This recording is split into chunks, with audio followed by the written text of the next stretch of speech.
to know what you knew. Restless every time we start locking eyes.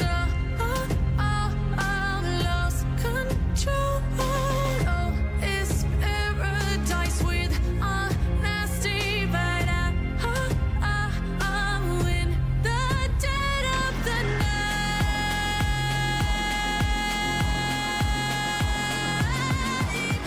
Let the darkness take control.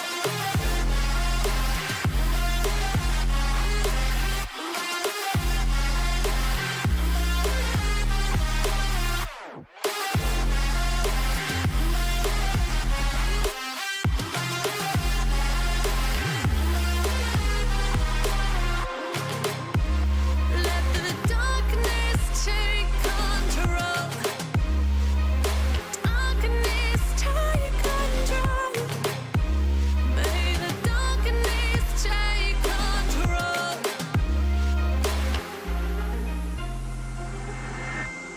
Take me in the smoke, breathe me in and let me go. Sink to your heart to find you. Open up your eyes till you're blinded by the lies, so you can see what you do. Restless every time we start locking eyes. Lost control. Oh, it's paradise with honesty, but I'm in the dead of the night. Teardrops on the floor. The pain is over. Feel the darkness take control.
Hello everybody and welcome back to the action of the Wuhan Open as we welcome back the two absolute giants of the game with Mark Selby and Ronnie O'Sullivan returning to the quarterfinals to try and challenge against each other for the first time in over 30 months, ever since that Players' Championship defeat for Ronnie when he was absolutely destroyed by Selby by 6-0, and this should be very much one of those matches that would have been very exciting a couple of years back, but is he going to be this time around? O'Sullivan still being very much underplaying himself and his ability to try and get far in this tournament, saying that probably unlikely to do anything with Selby or anyone that he's going to play half decent against him. Whether that's going to be the case, we're going to have to find out, but it will be very, very soon and the match is going to start, and therefore I think O'Sullivan does need this start a lot more than Selby. And I think he also needs to realise that he is going to find himself to be the underdog here. Quite significantly, I would say. It's a first to 5 match. There is still a chance for this to be a very confident win for either Mark Selby or Ronnie O'Sullivan. But you have to say, if it's going to go one way, it's very unlikely to go the other, because I felt like if Selby gets himself a decent run at the starting point of it, I think it could be a very difficult journey for O'Sullivan to try and recover from. So I think on that point of view, you're going to need Ronnie to try and start off strong. And then, we'll see what's going to happen. Of course, this time around, it will be on table number 2. Because on table 1, you've got Chang Minyu up against Judd Trump. And then in the evening session here in China, you've got Xiao Xington against Neil Robertson on table number 1. With Mark Williams against Xiao Guodong on table 2 as well. So, as I say, we'll see what's going to happen. I think it is very much Selby's match to lose. I think 5-2 or 5-3 are going to be the scorelines, most likely for Selby to see. And, have to wait and see what happens. But I think on top of it all, it's going to be very challenging for someone like Selby or O'Sullivan to try and challenge Judd Trump or Chang Minyu in the semi-finals if this match is to go the distance. Because sometimes, as you would expect, you can see a bit of a clash of styles here with, Ronnie trying to get things over and done with quickly. He's had the quickest match yesterday in the first session against Steve Maguire, while Selby had the longest, playing out all of the 9 frames and, approaching 11 o'clock in the UK, where he managed to finish his match. So over 4 hours since the beginning of it, with O'Sullivan's match taking only 2 hours as well. So far, you've got the world ranking of number 4 versus number 14. Points scored, you've got 4,952 for Selby, 3,404. Ronnie O'Sullivan, 9 matches that Selby has played, 8 that Ronnie has featured in. 63% of them have been won by Ronnie O'Sullivan, 68 by Mark Selby as well. So 28 50 plus breaks already for Mark, 19 for Ronnie, but when it comes down to centuries, it's not been flying perfectly well, although Ronnie has managed to make a couple already in this tournament, 1 against Yao Ping Cheng and 2 against Stu Maguire yesterday to try and finish on a high there, but still saying that as soon as he will take someone to play quite well, he'll be down to a really good opportunity for them to be beaten. As now Selby just waits for Ronnie to be the first player introduced, of course that being to do with the world ranking situation. As O'Sullivan, he is now the world number 14, Selby the world number 4. So it is going to be very much down to O'Sullivan's, seen as the underdog. And I probably agree with that. I think it's not fair on Selby to have won China Open and come into this match as the underdog simply for the past achievements of O'Sullivan. And I think Ronnie would agree himself. He's not quite going to be in the same mode as he was 5 or 6 years ago. But it's still going to be a really good battle from Ronnie. You would hope so, at least, because you'd always know Selby's going to try and give his best. But you just never know what's going to happen when O'Sullivan steps up to the table. And what we do hope for is that it is going to be a really good match to be seen. And it will be all down to the coin toss to begin. So it will be down to the referee to explain the coin toss to Ronnie. So he's going to be deciding, I think, and therefore it'll be his break-off shot. And there we have it. bit of explaining to do there from the referee, but ultimately that was the case. And of course, we're still waiting for the other table to get introduced with Chang Min-yu up against Watchalong. Probably one of the biggest matchups that you can see in terms of the mismatch. The world number 47 challenging the world number 1 formally, but you never know what's going to happen there, especially with Chang getting a decent record of challenging those top players. He had a very good match against Ronnie O'Sullivan in Saudi a couple of years ago. Then had a good contest with Neil Robertson to a decent extent in the China Open. Despite him losing 4 frames to 0, he managed to lose that match 5 frames to 3. Long time they don't meet each other. Yeah, exactly. I mean, Players' Championship in 24 was a long time ago, and therefore it has been a long time coming. And of course, that match has seen a scoreline of 6 frames to 0. So let's see what's going to happen now in between the two players. As Ronnie, as I say, he's going to be the player to break off and therefore get us underway. So let's just hope for a really good performance from his own point of view. Better break-offs, just trying to play well and making sure he's giving himself every possible option of trying to challenge Mark Selby until the end of this match. For now, it's a decent break-off shot. Managed to cover up the black into the corner, whether it was intentional or not, but the red into the right corner probably becomes a little bit irrelevant now. And Selby there, acknowledging the shot that O'Sullivan has played.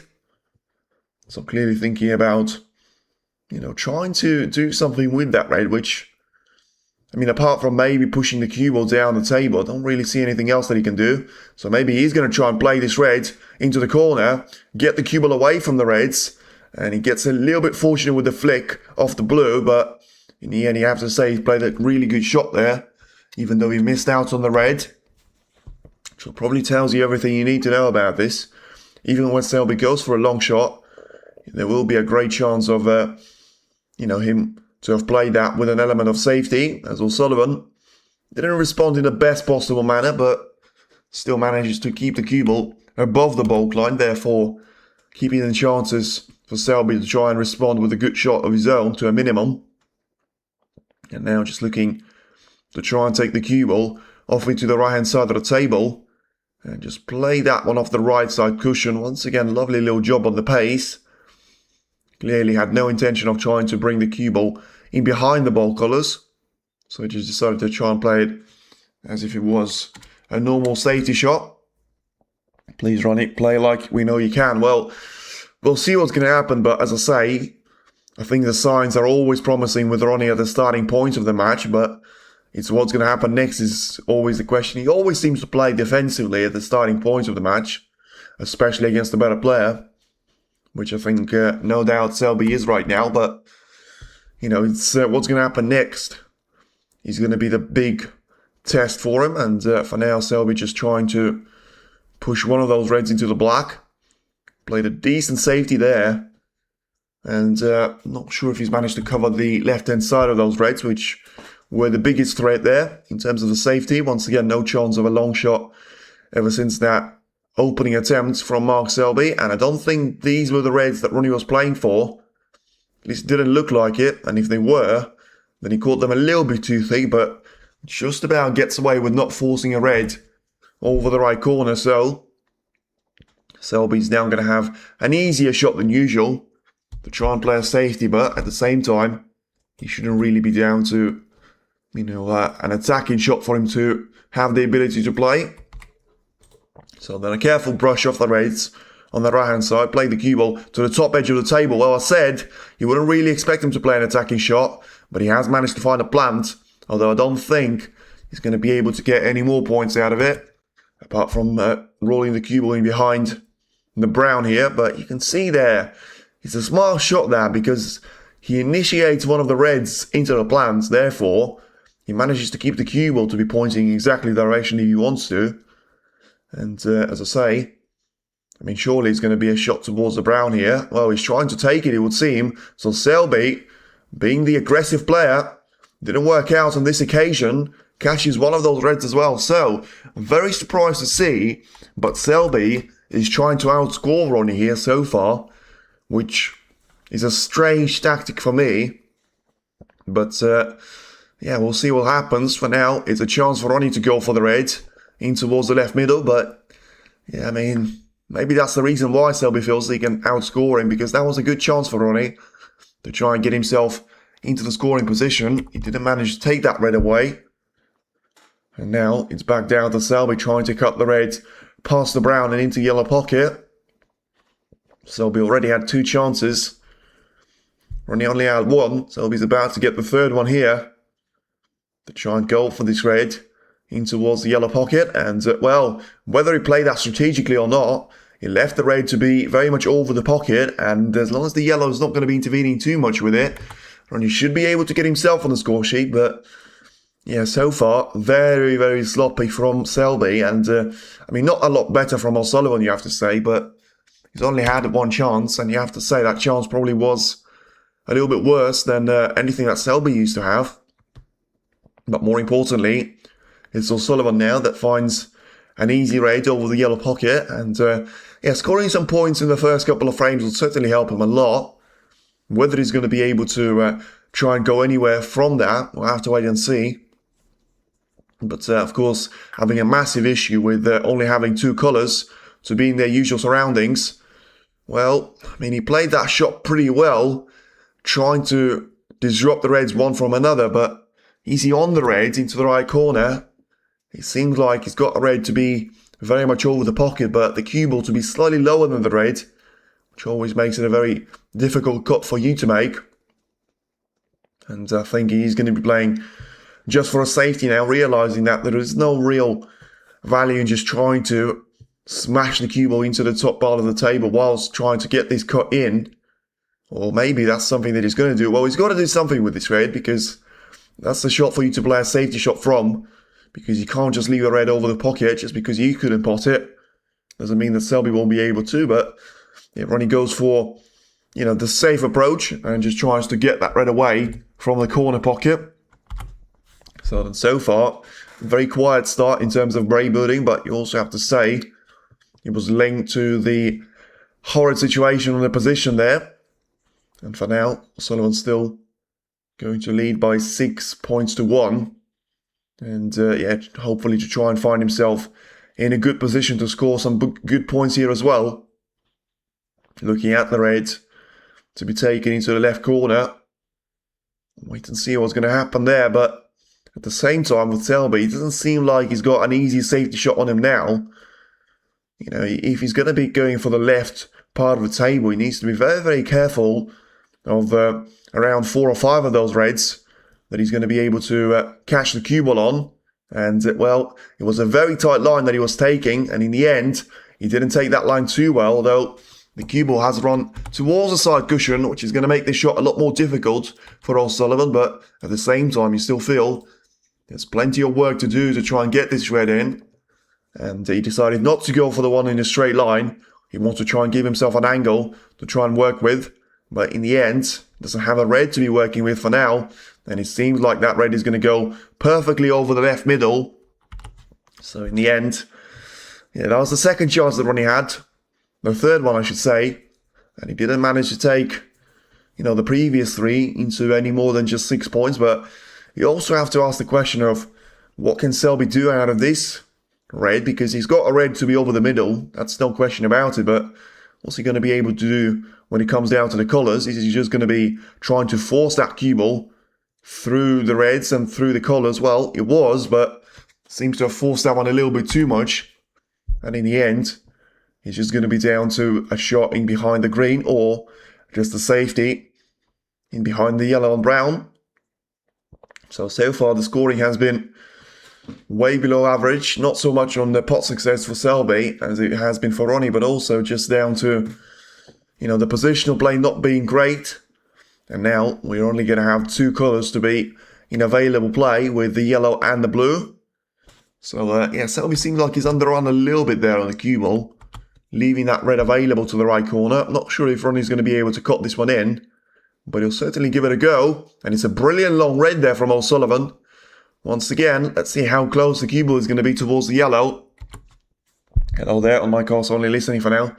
Don't worry about Letitia, thank you very much for tuning in. But yeah, now having a look to see The usual style of Ronnie would involve going for the yellow in towards the right corner pocket, but can he make this one in? Well, he's certainly going for it. Let's see how close he's going to get. He's going to get the yellow in. He's going to get the cue ball to be close enough to the reds. He's not quite ideally lined up to be lining up the cue ball back towards the blue or the pink. I think his best chance is actually going to be going for the pink here, you know. Just trying to drag the cue ball across towards the right-hand side of the table, and maybe even towards the pink. Well, that was the shot that he played, and I have to say, from that position, it's not really the worst outcome. Far from being the best. Still has to stretch for the blue, but he gives himself a chance now. And he's taken the blue well. So once again, in a position like this, any points that you can score are going to be very important for you. If you go beyond the mark of 30 or so, then you should have a decent chance of trying to apply the pressure on your opponent later on in the frame. But of course, for now, you want to score as many points as you can, especially since he's now got the pink to be freed. He's got the blue in case, you know, he's got too much of an angle on one of those reds, but he has to go to the top edge of the table. But more importantly, he just needs to try and keep scoring here.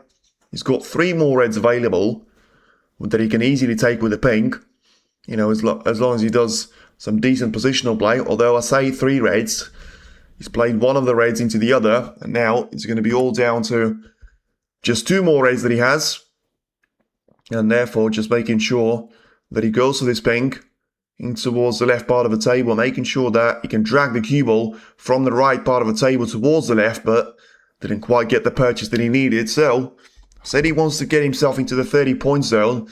Well, he sort of did. And now, I think he's going to have to play it safe. There's no point going for a cross double here.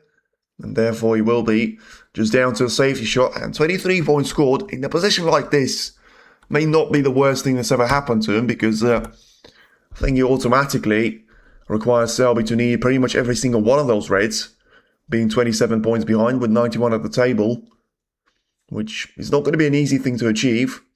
Having 8 reds and pretty much neither of them right now is going to be an open play.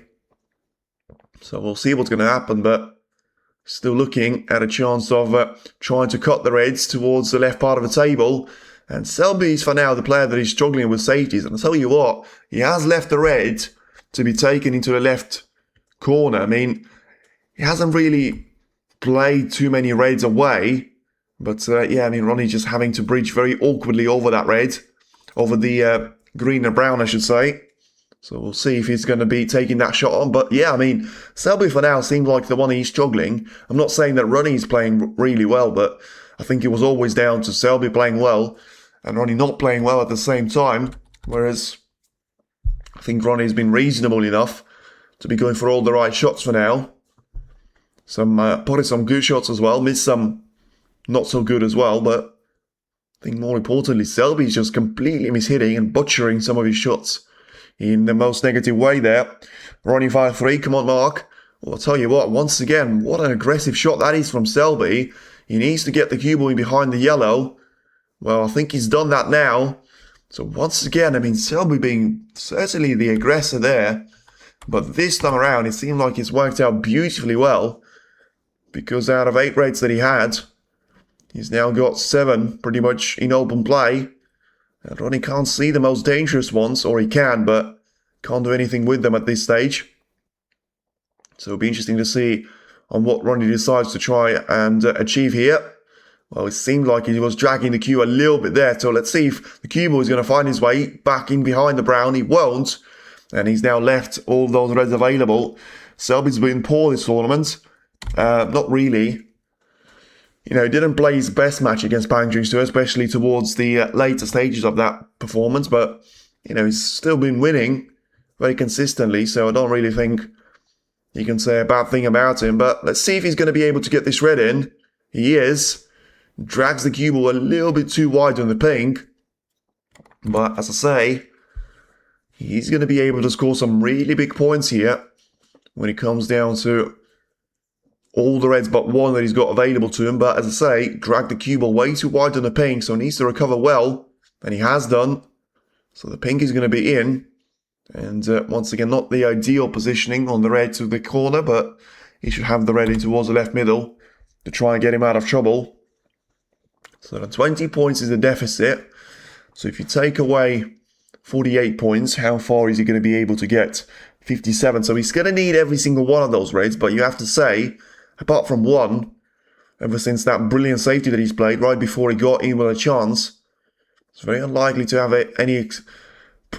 to experience any problems here until later on in the frame, as he's still looking to try and remove that red away from the left corner, which would make the pink to be more available for him, but at the same time just hoping to try and get a better traction on the cue ball and therefore get himself lined up nicely on those colours. So it was a straight line shot there, which is never a nice thing for you to have to do, but in the end he played that shot just about well enough to me to be straight in the blue, which I mean should do him nicely to an extent.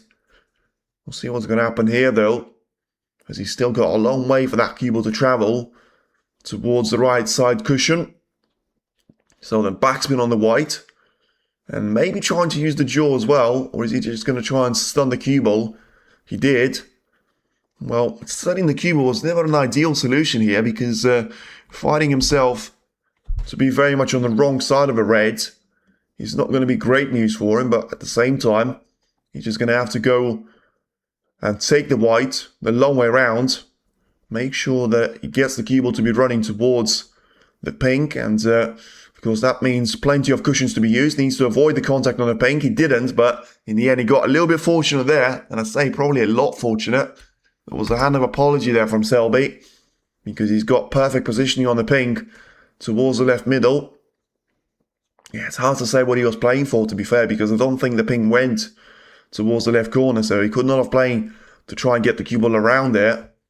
So he probably was trying to cannon the pink, but maybe towards the right middle rather than the one on the left hand side of the table. So yeah, I think if Selby's been poor this tournament, don't really know what to say about Running's form, and he's still going to be by far the favourite to me, both in this frame now and in the entire match as well. But this frame is a little bit more interesting because there are still problems for Selby to sort out. Not many, but there are some.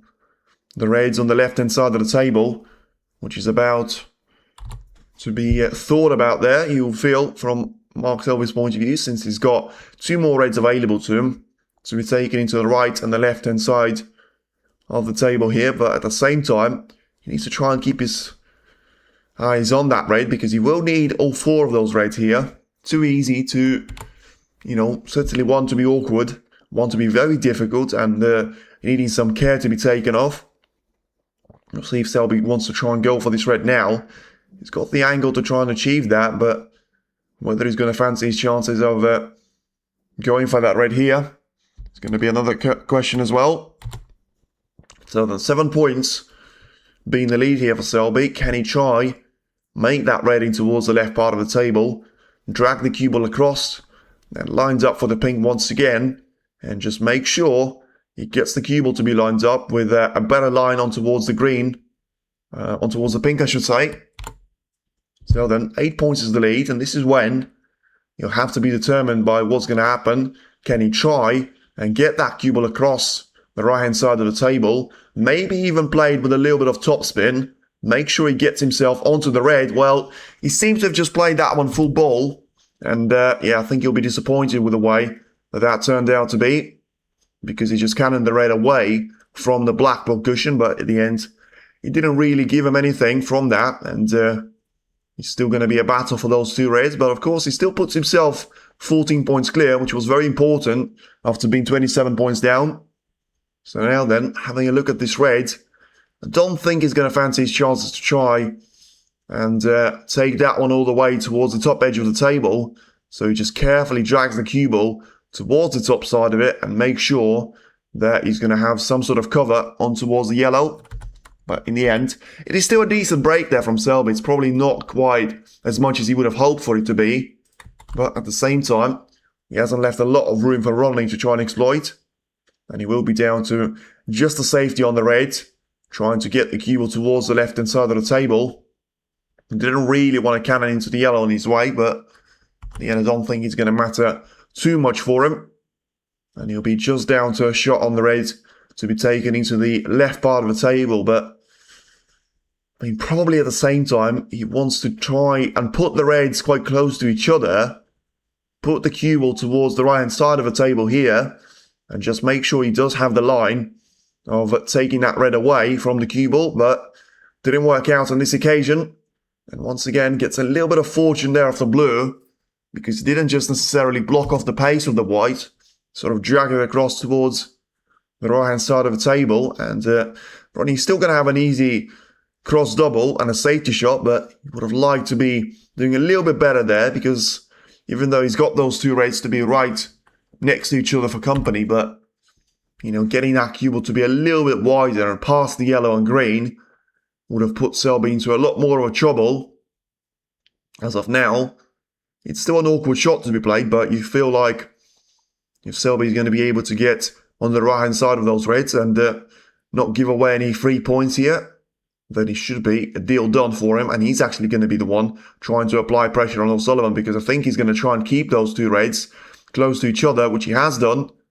Yeah, you could see that one coming. And once again, that's going to be down to O'Sullivan not playing a great shot previously, and now, all of a sudden, he's the one having to find himself, you know, to be snookered, and this is not an easy snooker for you to get out of at all. You know, getting the hit on the reds is maybe going to be an easier thing than trying not to leave one, but in the end, it's tough to say if he's left one, because he certainly got a red available for Selby, but whether there's going to be any value in trying to take that red away without the colour is going to be an interesting question, but Selby clearly feels there is not going to be a value in doing that, and he's just going to try and keep the cue ball to be pointing to the top side of a table. But yeah, you just feel like he's got him in his clutches there, and if the previous snooker wasn't easy, then this one is going to be even more difficult. So let's see what Ronnie's going to be able to do. He needs to try and put a little bit of distance in between the cue ball and the reds, but in the end, last thing that he needs is a free ball, and he seems like he's going to drag the cue ball towards the right part of the table, but I don't think it'll be a free ball. But referee should definitely check that, but he clearly feels that it wasn't a free ball, so a foul and 4 points to be given away to Selby. Doesn't really change the picture now, but, you know, should that be continuing, then he will certainly change the sort of reds and colours that O'Sullivan would need to try and win the frame. So for now, he's still got a chance of trying to come back in this particular encounter, but played this one with a lot more power and maybe just trying to get the red away from the danger zone, but didn't really work out, to put it kindly. And he has put that red to be available to Mark Selby. So it wasn't quite hitting home, but it was not too far away from that. And now Selby, well, we certainly got a goal for this red. Whether he's got the line to try and take the white and towards the pink is going to be another question there, but I think he's got to take this red on. And he probably needs to make it into the pocket as well. Let's see if he will. No, he won't. So maybe it just seemed like it was a little bit easier than it was in the reality. But I think Ronnie's going to be able to get through to this red. If the previous shot wasn't easy, this one is not going to be either. But, you know, if he's got a chance of trying to pot the red, then all of a sudden he'll find himself to be back in the mix for the frame. For now, yeah, it just seems a little bit weird where we've seen the first part of the frame, Selby trying to play O'Sullivan style, trying to get himself, you know, in a position of being on the attack on the front foot. Then now, O'Sullivan is trying to take himself into very much the world of Mark Selby, with Changmin Yu, by the way, for now, destroying Trump. You know, very confident first frame, and, you know, not too far away from making as much of a confident second frame as well. As the cue ball, he's going to keep himself at the table, making a good shot there from Selby. And therefore, it won't be an easy safety for O'Sullivan to try and play. Just trying to get the red across to the left-hand side of the table, making sure that, well, he decided not to be doing that. Played a bit of a risky shot. He needed to make sure the cue ball stayed exactly where the red was, which was one part of the issue. The second part of the issue was trying to make sure that the red didn't catch the yellow coming to the top edge of the table, because that would have put it right over the yellow pocket, if not into the yellow pocket. But it just brushed off the yellow a little bit and still went past there and sort of alongside the yellow as he came back down the table. I think Selby's going to go for a cross double. Didn't get anywhere near it, and now there will be an opportunity to see a red to be taken in towards the green pocket. So we'll see what's going to happen, but at the same time, you don't really think there is going to be too much of an issue for O'Sullivan to keep the cue ball into a good place, but whether he's going to be able to do the same thing with the red, we'll have to wait and see. But, well, he's taken a very interesting shot approach, but it seems like it's worked out pretty well for him as well, because now getting those two reds to be right next to each other and getting an opportunity to try and play the cue ball to the top edge of the table as well. So then, a chance for O'Sullivan to try and gain some sort of momentum and advantage in the safety play as he looks towards those reds and sees what's going to happen. Can he find the gap in between the green and the brown to send the cue ball on towards? Probably the answer being no for now. As he just tries to drag the cue ball on towards the red there, Selby. It's a good contact. I think O'Sullivan is unlikely to go for this red into the green pocket because of how much of a distance there is for it to cover, but also how much of a risk there will be should he miss that red and leave it over the pocket. Remember, Selby won't need as many points as O'Sullivan will to try and get this first frame on the board. So then for now, just trying to, well, he's went for it anyway, but he sort of tried to get cover on the yellow as if, well, I mean, he played that as if he was always going to miss there. I suppose the power distribution, trying to inject a little bit of pace in those reds for no apparent reasons to try and pot it. And in the end, getting a very good cue ball. And, well, let's see what happened there. I'm not sure Selby was actually trying to get a contact like that on the reds, because now, all of a sudden, O'Sullivan is going to come to the table and he's got a great chance of making his clearance to be working for him a little bit better than he was a couple of moments ago. And, yeah, I mean, the biggest issue right now for him probably is going to be the black, which I don't think he'll actually need. If he manages to get himself nicely lined up with those points, then let's have a look. He's got 35 ahead of him. He finds himself 17 behind. So, yeah, I mean, depends on which colours he takes, but I don't think he'll need the black. So, he should be lined up pretty nicely when it comes down to an opportunity of potting the yellow. You know, trying to sort out one of those bold colours to be in a nice position. Plays the cue ball nicely behind the red. Of course, he would have checked that the red goes past the yellow and into the yellow pocket as well, though it does seem to be a little bit tighter than he would have liked it to be, but as I say, clearly should have checked it beforehand, and he has, because the red is going to fly towards the yellow pocket. But the question is, where's the next colour going to come from, because he didn't play this shot too well, and, well, yeah, the situation was difficult enough there if he was finally lined up for the blue or green or brown, but in the end, he's going to have to be bridging over those colours, trying to take the blue away, which compromised him on the yellow, and seems like once again losing himself a little bit all over the place there. Now seeing the cue ball to be struggling, but once again it's a 6-colour battle. What's he going to be able to try and achieve here? He needs to be taking the yellow in towards the, well, I was going to say into the green pocket, I have to say, but he's taking that one into the middle. He makes the yellow in, and he's still on the green there. So I'll tell you what, he makes the green in, all of a sudden, he's back in prime position. But yeah, he decided not to be trying to force it. So I feel like the intention was always going to be just trying to play the yellow and play the snooker in behind the brown. So Selby, once again, acknowledging that. You know, I'm not sure that was the shot that even Selby would have played, but, you know, O'Sullivan clearly not trusting his technique too much and therefore just feeling that that was his best possible chance of trying to stay in this frame for longer. But, I mean, yeah, the expectations so far of this being quite a lengthy match are probably leaving themselves up to each other, because on the other table, by the way, Trump so far is getting crashed by Chang Minyu. And O'Sullivan here about to find himself, well, certainly coming back to the table. I don't think Selby's going to have any chances of potting the green, but we'll see if he's going to be able to get the contact on it as well. Ooh, he was close. I think he just about flicked it. Remember, this was the same referee that famously didn't call for a foul, or called for a foul, actually, in the match in between Naponsenkamp and Mark Selby. But this time around, I think that touch was clear. Whether O'Sullivan can try and cut this green into the right corner is not going to be quite as clear. I think he's going to try and utilise the black. Well, I mean, if that was an attempt of trying to utilise the black, he didn't play that shot too well, but still forced the green to the top edge of the table. Left the cue ball to be on the right side of it as well. And now there will be an opportunity of playing the green away. Probably towards very much straight in the face there with his shot. Just trying to drag the cue ball away from the green and make sure he's got a chance of, well, hopefully for him to try and miss the brown. He didn't play that shot well there. And once again, Selby, he's the one leaving a chance away to O'Sullivan. Not an easy one. Not an easy one at all. Probably easier to pot the green than it is to try and get on the brown. So he's going to have to try and be careful with this one.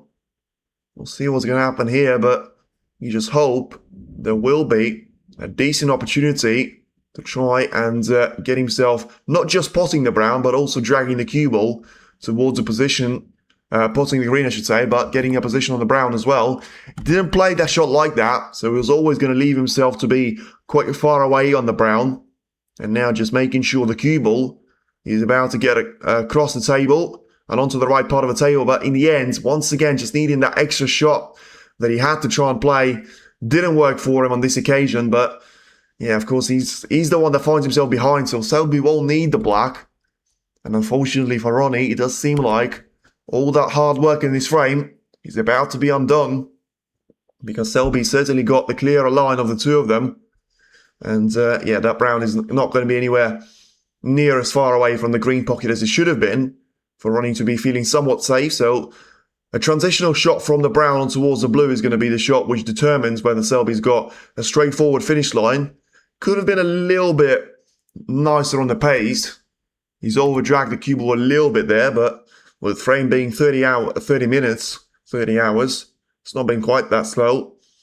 It's about to be over there, you feel, because it's now going to be 13 points is the lead for Mark Selby, so O'Sullivan can only force a respot, but also Selby was always going to get a shot at the pin to be taken towards the left part of the table, so we'll see what's going to happen now as he tries to take the pink away, and he does do that. So after all that work from O'Sullivan, it was Selby that had that clear-cut chance to finish off the work, and it's a break of 15 points, which in the end would win Mark Selby the frame. And well, he still felt like the middle point of the frame was the time where the damage was done to O'Sullivan, and now it will be all down to an opportunity in the second frame, well, hopefully for Ronnie O'Sullivan to be taken a little bit more care of, and hopefully for him to try and get himself a frame on the board here as well. Very important not to allow Selby to be running away with it, and just allowing him to be in full charge of the position, full control of the match as well. But at the same time, I think that would be a bit of a downbeat for Ronnie, because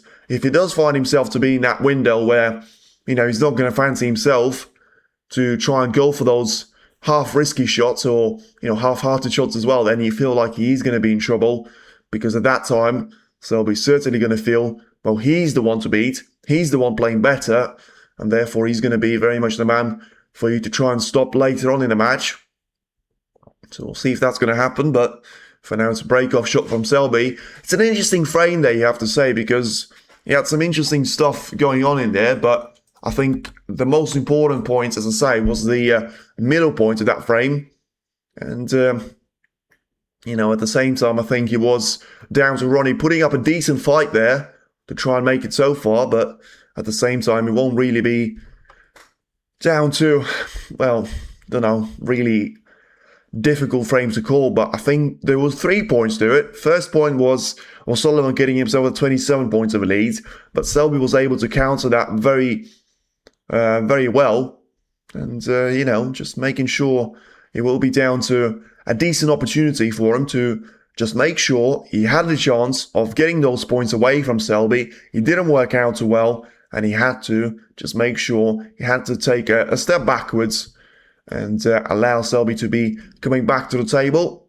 Whether it worked well or not for him, it's difficult to call that, but I think Selby was always going to be the man on the front foot. And unfortunately for O'Sullivan, it just proved like a little bit too much of an advantage for him to try and recover from. But he's still done a decent job there. And whether he's going to be proud of that or not remains to be seen. But what he needs to do is just to make sure that he won't be necessarily discouraged by that straight away. Just make sure he's going to be very much the man to try and take it away there and just get himself lined up with, a better chance to be taking that shot away from Mark Selby when he gets himself an opportunity with, Watchalong now finds himself to be 2-0 down against Changmin Yu. O'Sullivan has only lost a single frame there to Selby, so still got plenty of things to come there for him if he does recover and manage to find his form. But for now, it is Mark Selby that's got the lead. He's got the lead, and it is also Mark Selby that is about to break off and get us underway for the second frame. So as I say, a very important frame now from Ronnie's point of view. I think neither one of those frames is going to be important for Selby until he gets himself to be losing 3 frames in a row now, because even if he is losing 2-1 down, then you would still expect him to be very much the man to beat and, still being the better player of the two. Sullivan here just having a very careful look after a break-off shot from Selby was taken quite nicely there, it would seem, and still got a chance of taking the red away and into the left corner. We'll see if he's got the opportunity to try and take that red away, or is he going to have to try and play a shot into the right part of the table instead. I think the shot into the right part of the table with the cue ball just being sort of dumped on towards the black ball cushion is an easier way for you to try and get the cue ball into the safe area. But whether you're going to be able to actually get it safe or not is going to be another matter. But now, Ronnie decided that he wants to try and keep the cue ball on the left side of the table. And I think he's played that shot well. How well is going to be the question. And he's about to get answered by Selby, because there was always going to be a red available to the right middle. I'm pretty sure that red goes past the pink and the red, which therefore makes it down to an opportunity here for Selby to try and take it away. Make sure that he has got the cue ball to be somewhat safe. And as I say, hopefully for him, he's going to be able to get himself into a very nice position of playing the red away into the right middle. And if he gets that one in, which he has, he should get the cue ball into a somewhat good position. Well, he certainly got the red in, and he got that one quite comfortably, which would have suggested that he would have had the cue ball to be lined up on the colours nicely. But that wasn't really the case. And at the end of it, it will be down to a chance for the yellow to be taken in towards the right middle, and just making sure that he has got the line of taking that cue ball away back down to the lower end of the table. Once again, Selby so far today has been playing all the aggressive shots, and now he's about to pay the price for it to a decent extent, because this time around he's going to miss out on the yellow that he's played. The question is, how much of a price is it going to be? How clearly can Ronnie see this red to be taken into the left middle? Well, I think he's certainly going to go for this red, whether it's going to be down to a shot into the middle or the corner instead. He's gone for the middle. Can he hold the cue ball back there away from the green? He can. So he's certainly played that shot pretty well. Now then, we haven't seen this Ronnie in the previous frame where he's actually had a decent position ahead of him. And it just seems like he's got one shot to make now from the green on towards those reds.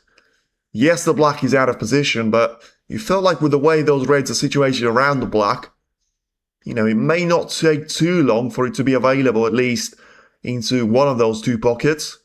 And then once that's done, he's got the pink available to an extent for a single shot there, but, well, it doesn't seem like he's about to get a very good positional play on the red. I think he was just trying to drag the cue ball towards the red next to the black there, but it didn't really work out too well. And now an opportunity seems to have gone there for him.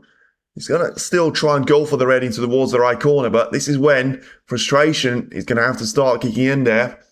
And he has missed the red to be taken into the corner, but once again, this is when I think you need those frames on the board there for O'Sullivan. I think Selby's just going to get better and better here with his own game, especially since he's going to be gifted, chances like this from O'Sullivan, and needs the cue ball to keep on running.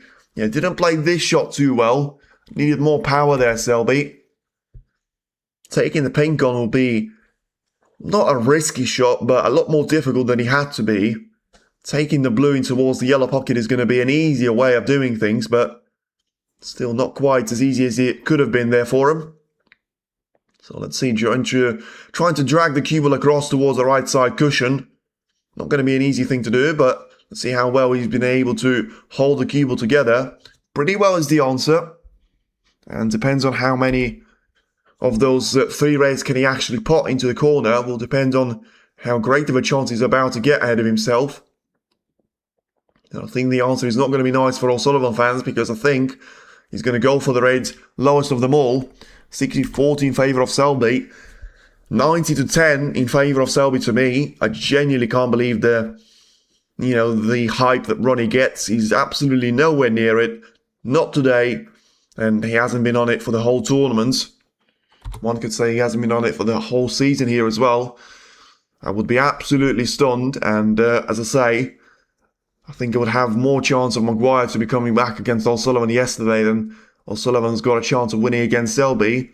He needs to keep himself into form, and he needs Selby to keep on making those silly errors, which at some stage Selby will just cut off completely and make sure he's going to be just down to a very straight line for him.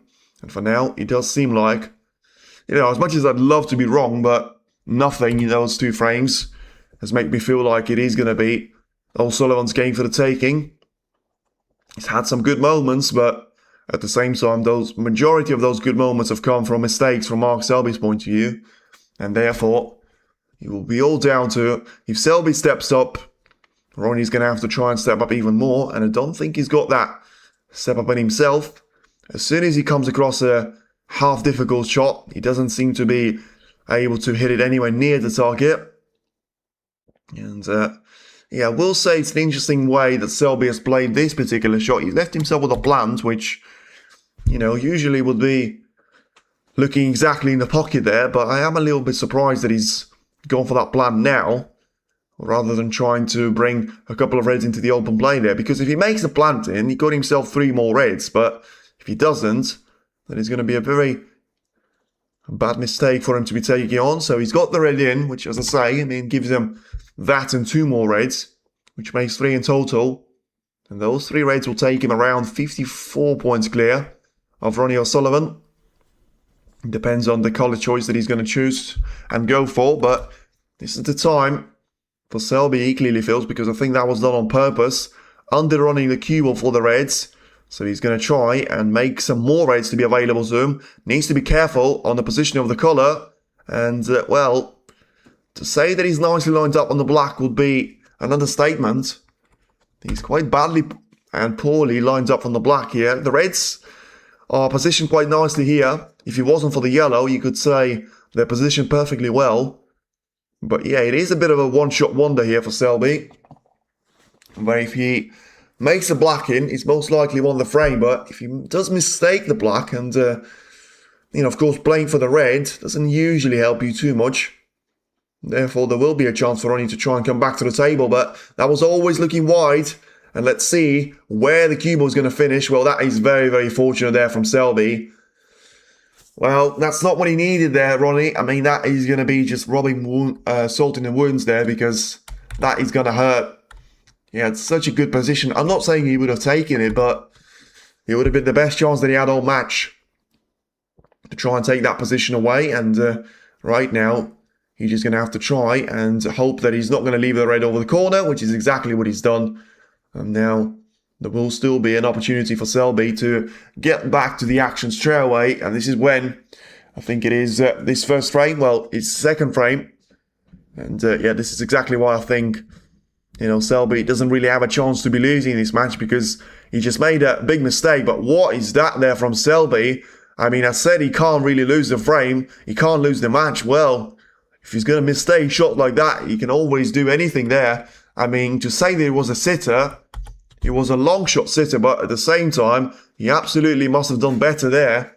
And O'Sullivan, probably deservedly so, after such a lucky escape from Selby twice, he's still going to get a really good chance of his own. So it's all down to, can he string those shots together?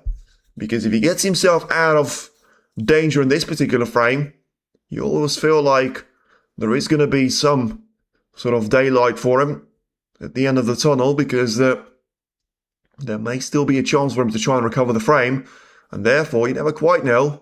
I'm still going to stick with Selby being by far the favourite, but I am absolutely shocked and stunned by what's happened on that raid into the yellow pocket. Whether Selby felt it was down to the phase of the table or what, but, well, let's be fair. He should have been anywhere near it. The Chum's form in China this year seems to be completely out of sorts. Yeah, but he has won Shanghai Masters, so I wouldn't really say so. But I take it that he's losing to Chang Minyu probably by 3 frames to nil now, which is shocking, but not surprising. No, he's actually about to win the frame there, it would seem. Played the shot really well, and now he's going to be 40 points clear of Chang Minyu and gets the snooker lines up. So, yeah, I don't really understand the negativity there. O'Sullivan plays a brilliant shot to drag the cue ball away and into the right-hand side of the table. So this is when he's about to take a very key red away, which would make all the remaining reds to be available to him if he takes them in the right order. So once again, not perfectly lined up from the pink. I think he's tried to make those reds to be available now, but he's going to have to take a little bit of pain for it on this shot on the pink. And hopefully he's going to be able to get it, but no is the answer. But once again, it is very disappointing to see that, but no longer surprising, unfortunately. And as soon as he makes that life for himself to be super easy, he is going to have to just try and find himself to be in that window of missing out on that pink. It's always the pink, it's always O'Sullivan, and it's always on the last shot before he seems to have made this position to be working perfectly well for him. So, yeah, listen, if Chom's form out of China is completely out of sorts, then I do wonder if there is any form at all to Ronnie O'Sullivan there, because, you know, this is the worst I've seen from Selby in a while, and he's still going to be very comfortably taking those 2 frames away from O'Sullivan, which just tells you everything you need to know about how well Ronnie's been playing and how, you know, how hard Selby had to work for it. It genuinely feels like a bit of a warm-up on the treadmill for him, but that's been the case throughout the last couple of meetings, and, well, this could be another 5-0. He's managed to win his previous match 6-0 against O'Sullivan, but yeah, just when he seemed like he was having the run of his life there, when he comes down to the opportunity to be taken ahead of him, he seems to have cleared the top part of the table very quickly, but at the same time, you know, just no reason, as I say, for him to play that shot into the reds, and he compromised himself on the paint, but the compromise wasn't massive. I mean, he still would have absolutely fancied him to go for that shot on the yellow, on the pink, I should say, and then, you know, misses the paint by a little bit of a margin. But if you catch the front jaw, even by a little bit of a margin, into the left middle, it's always going to stay away from the pocket, which was the case. And, you know, Ronnie, of course, very frustrated with that, but having to come back to his seat. And now Selby getting all the line when it comes down to, you know, listen, he can't really blame Selby for anything that's happened, because he had his luck in this frame, but then he's also missed an absolute sitter, which left O'Sullivan even better a chance, you could argue, than the one that he had previously. So, you know, you can't say O'Sullivan didn't have an opportunities, and I think he'll know that better than anyone, but he does now find himself in the window where he needs to start winning every single frame there, which is never a nice thing for you to leave yourself with, especially against someone like Mark Selby. Because it's now going to be, it doesn't look too bad there on total points, especially when you think about how few points O'Sullivan's been able to score in this particular frame. But when you look at breaks of 6, 11, 20 and 23, I mean, Selby's top breaks haven't been that much better, but they've still been a lot better than anything that's, you know, O'Sullivan has managed to produce. And at the end, he will be down to a total clearance of 40 points there for Mark Selby if he gets the black in, and at the end, it will be a very disappointing performance from Ronnie O'Sullivan so far, but a really clean performance from Selby there at the end. He's done the work that he had to get himself a 2-0 lead, and Trump, seemingly, he's about to find himself to be 2-1 behind of Chang Minyu, although it is Chang at the table, and yeah, he doesn't really have any opportunity to be scoring some big points here, though. 51 points behind, 59 on the table, so still feel like Chang is going to struggle to try and win this third frame. And therefore, that's very much the blueprint for Ronnie O'Sullivan. When you find yourself 2-0 behind, you mustn't give up easily, and you must try and recover with a better performance than what you've managed so far, with a chance right now for Mark Selby to be extending his lead even further And of course, by doing that, making sure, I think if he gets himself a 3-0 lead, I think 2-0 is about as close as he can get towards winning the match already. In relation to, I can't really see O'Sullivan to be winning match from here, but if he gets himself 3-0, I think you are going to be looking at potential of 5 or 6 frames, and then it will be very much down to O'Sullivan to disappear.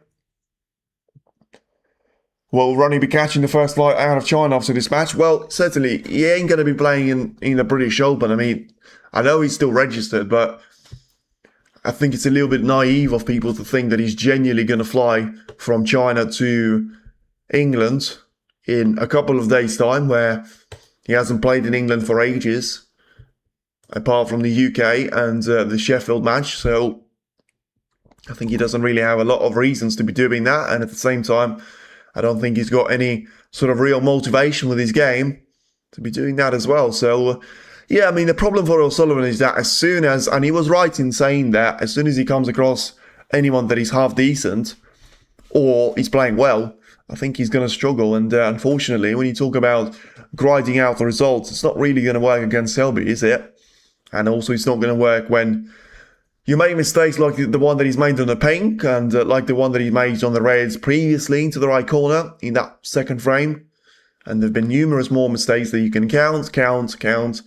Ran out of fingers for those to be counted. But at the same time, it will now be a chance for O'Sullivan to try and get himself a little bit closer towards Mark Selby. And, there will be 3 calls there from the referee to try and get Ronnie to be awake from his trance, but hopefully he's going to be able to awaken himself now, because if he doesn't do it here, it will be too late. It may already be too late. We'll have to wait and see, but he still feel like 2-0 is a scoreline that you can't recover. You can't recover from playing shot like that. That was reckless, and that was frustration. You can see that, I mean, it's a little bit of a boring comment from me, but I think his head is nowhere near in the right place.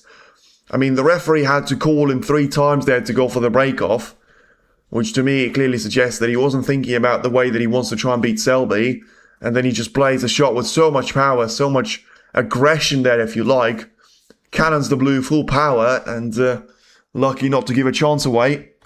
Selby will run easy now. Yeah, of course he will. Of course he will. And certainly something that you would expect for him to make. And Ronnie, once again, no control over the white. And as soon as you lose touch or you lose control over it, you will be down to the cue ball disappearing into the yellow pocket. But once again, the dejection on the face of O'Sullivan.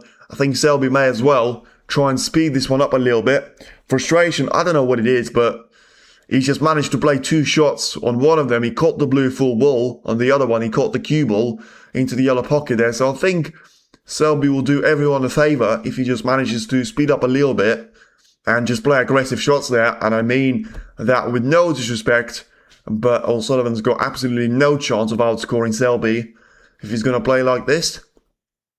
I mean, there is a little bit of danger that O'Sullivan will be able to wake up and sort of play a little bit better there, but I still think it's not really going to be the way the reality works. And Selby there, by the way, O'Sullivan, I should say, played a decent safety for once, so we'll see what's going to happen there, but probably still not going to be good enough when it comes down to an opportunity for himself and trying to get some good points on the board here. As he's now a very careful and a delicate shot there from Selby. He just needs to make sure he avoids the contact on the round, which he hasn't done. Well, something that we haven't really seen a lot of were the long shots.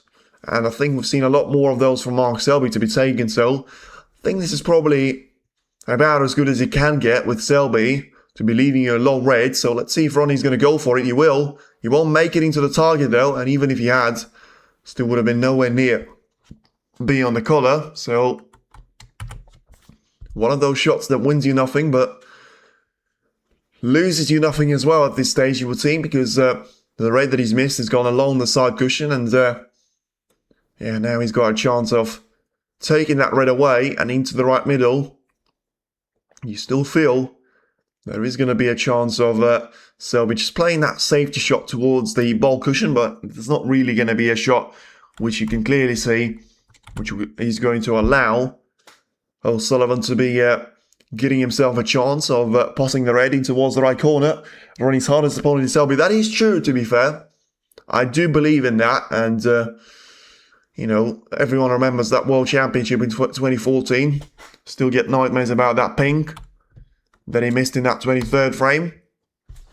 But also how well Selby has always been able to challenge Ronnie O'Sullivan. There's been very few matches where O'Sullivan has managed to make them look very easy and very comfortable against Selby. He's won 21 of those meetings, 13 for Selby.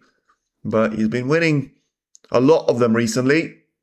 And once again, a really good attempt there from Mark Selby. He's just about going to come a little bit short there to get the cue ball in behind the brown.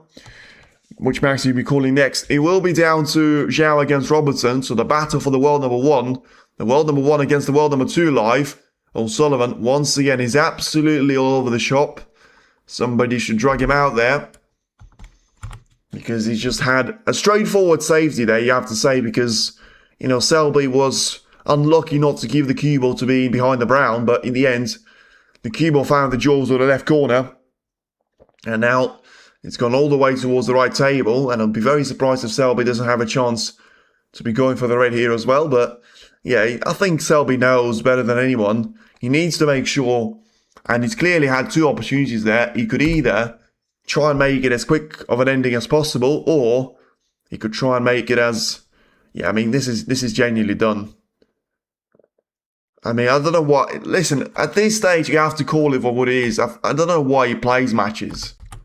If he's going to play like that, just get a wild card in, because that's just not good enough. He knows what he's doing there, and he's absolutely got no intention of trying to stay in this match there. I mean, it takes all the credibility away from him right now. I know he's struggling, but listen, he still plays better than half of the players on the tour, and Selby's let him off the hook big time there, because that was a horrid shot from O'Sullivan. He was never going to work out with any other outcome, but Selby, after taking the red, straight away, he's run himself out of position on the black. But yeah, as I say, forget about the scoreline, trust the eye test. I think at this stage, I'll be surprised if he wins a frame. And I was thinking about it, to be fair, when I was saying 5-3. I wanted to say 5-2 to Selby, but now I want to say 5-0. Yeah, just going for everything with the long shots, dragging the cue ball into a half-decent position, which, yeah, starting to get more interested in what's happening with Chang Minyu and Judd Trump there, because it does seem like those two actually have a battle. And Trump has managed to finally take that third frame away from Chang. So after a long wait, it will be the world number one, or formerly at least, that is going to find himself to be back in the mix there. And Chang seemingly eliminated there as well. So Trump is going to be getting himself back in contention. But yeah, I mean, it's just a matter of time until Selby's actually going to be able to sort his long game out. And also, his positional play has been horrible there. I mean, once again, you have to just say, there has to be questions asked there of Selby, but, well, I mean, he's about to get the fluke, or is he? Well, they're faded a little bit there, so there's not going to be any, oh, I mean, I didn't even notice the pink went in. I was focused on that red so much, so it will be down to a chance for O'Sullivan, but once again, don't get yourself excited at all. We've seen what happens to those chances before, but you never know. I said I'll be very surprised if he wins a frame. It's never too late to try and change that, because if he does get himself into that position of playing well, things are possible, but I just think he's about as far away from that as he possibly can be. And maybe he'll fix his temper if he does win a frame or two, but I still think he is too far away from that right now. Dragging the cue ball into nowhere, really. If he gets the red to be alongside the black to be potable into the left corner, I mean, once again, he needs those shots to be taken away there, and hasn't really shown anything that would make you feel like he's actually going to be capable of making those shots in, although that red is going to disappear. So as I say, never too late for redemption, certainly at this stage, but, you know, I am very surprised with how kind Selby is to O'Sullivan. I do have a bit of a feeling that he is genuinely going easy on him, in relation to he's not playing his best at all, and he's not really trying to play his best at all. I think he sends his blood, and I think he knows he should try and get this match over and done with, but some of his shots there have been, to say they've been bad is probably still an understatement there, so Listen, this position is not easier than what he had in the previous frame, but it's certainly not quite as difficult as some of the positions that he had. But he still manages to mess up this one as well in no time. Absolutely no pressure. The black off the spot. He makes the black in, but he cannons himself into the raid, and all of a sudden it's gone from 1 out of 10 difficulty to 7 out of 10, which for him to be not playing well makes it a 10 out of 10 as well, although makes it into the corner now. And at the same time, still a chance of trying to drag the cue ball on towards the blue, being top side of it, making sure he's got the chance of dragging the cue ball towards the left-hand side of the table.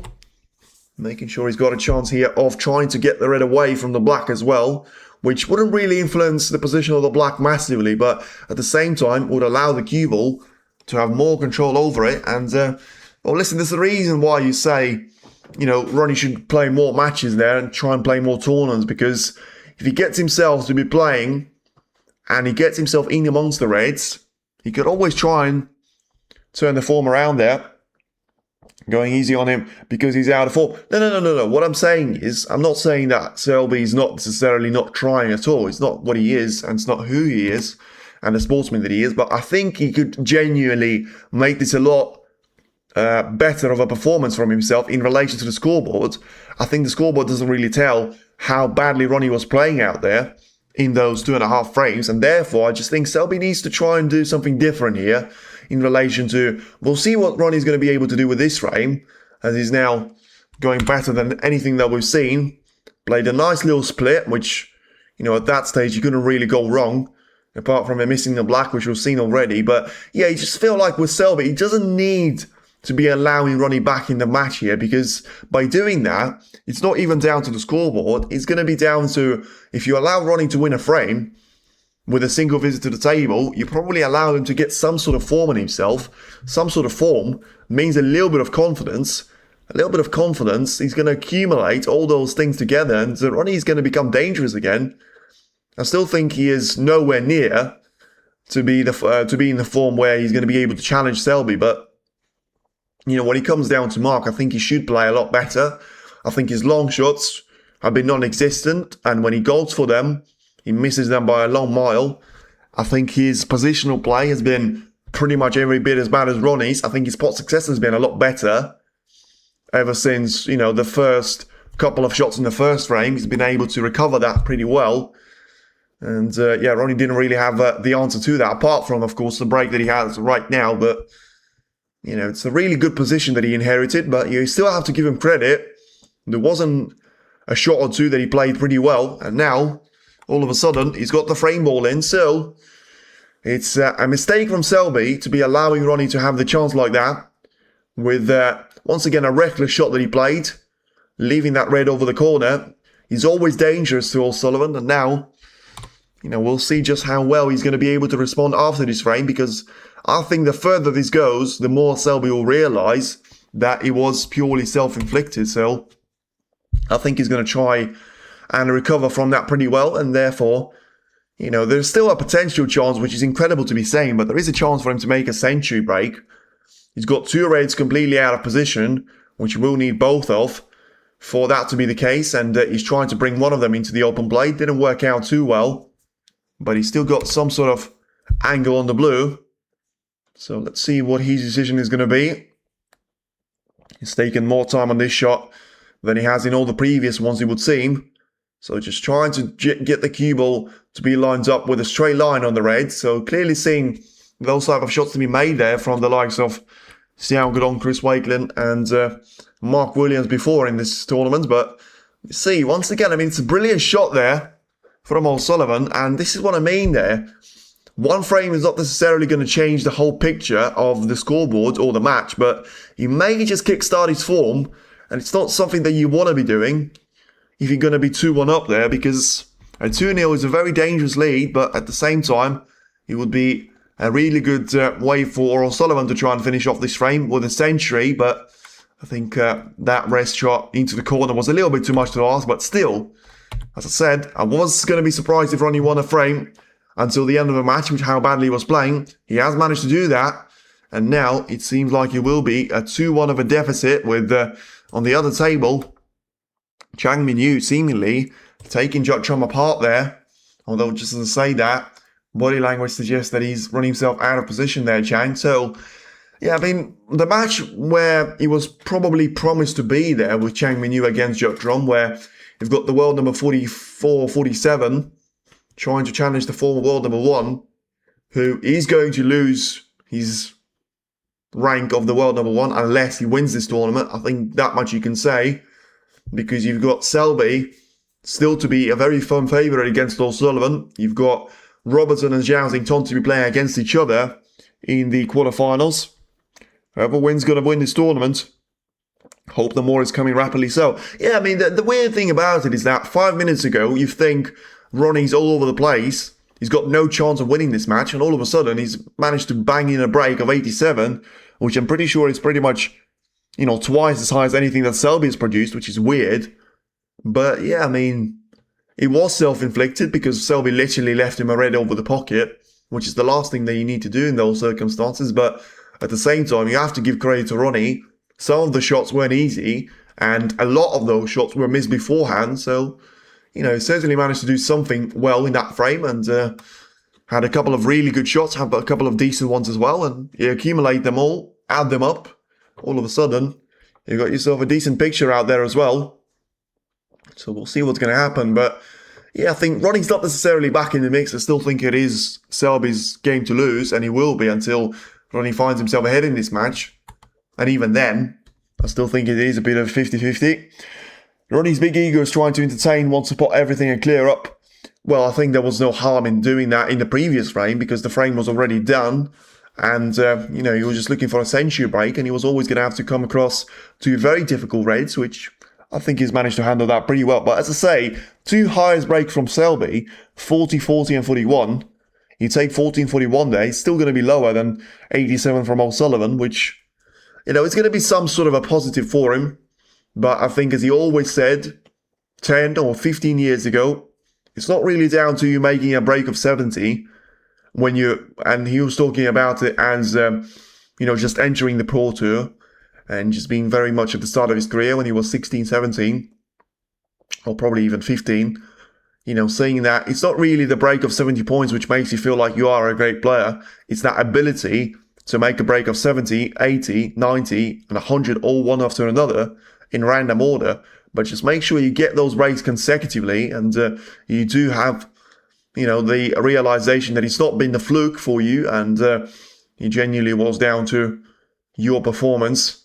That has been really good as well. Selby's going to tie Ronnie up there in knots, then Ronnie will become frustrated. I hate that, Selby. But listen, it's a skill for you to have. Of course you would hate that as a Ronnie fan, but I don't think...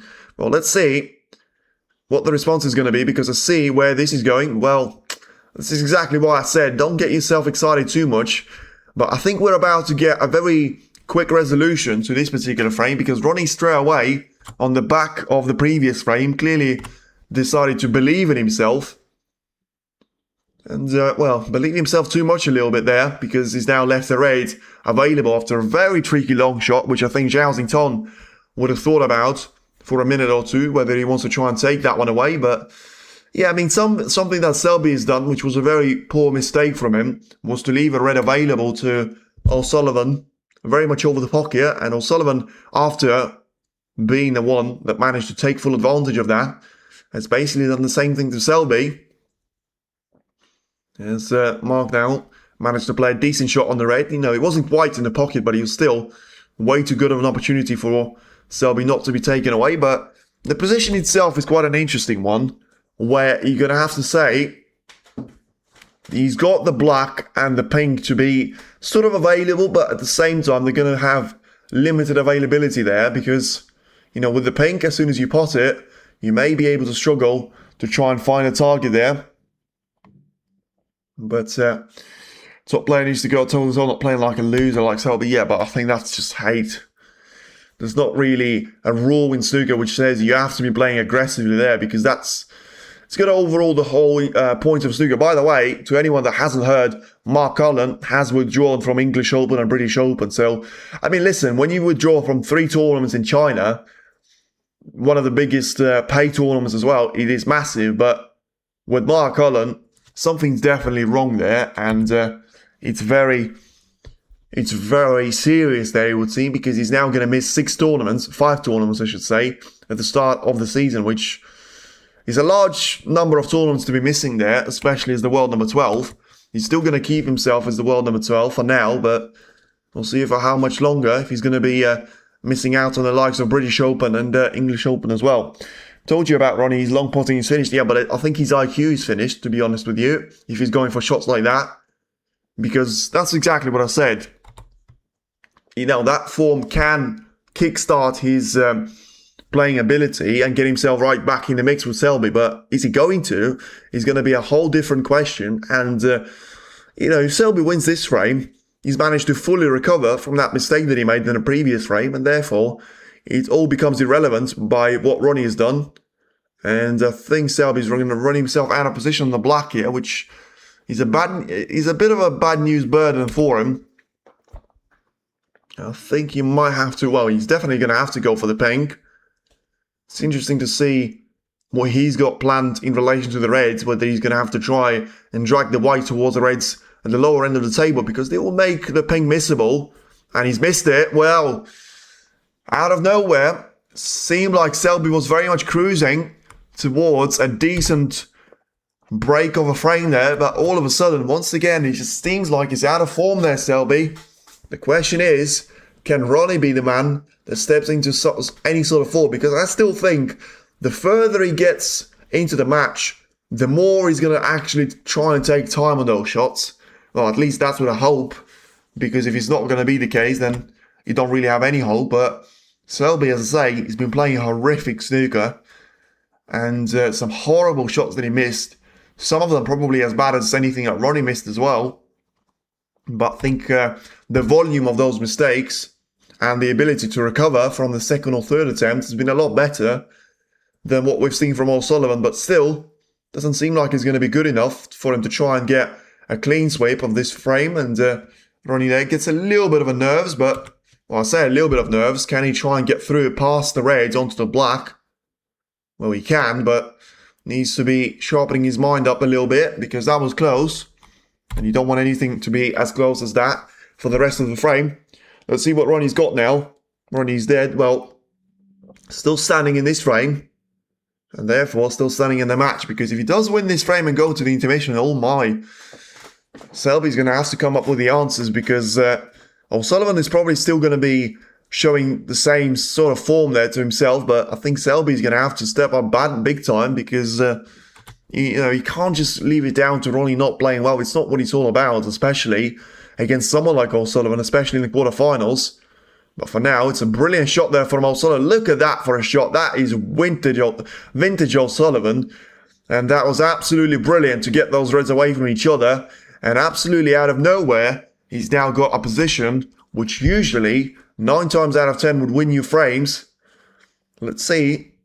For now, he's on a 6 out of 10, because he's still got the cue ball to try and get down to the lower end of the table, which he's not been the best at previously. I think he's dragged the cue ball just about far enough to be taking a red away. Although, I mean, the reason why it's not 9 out of 10, it's a 6 out of 10, maybe a 7 now.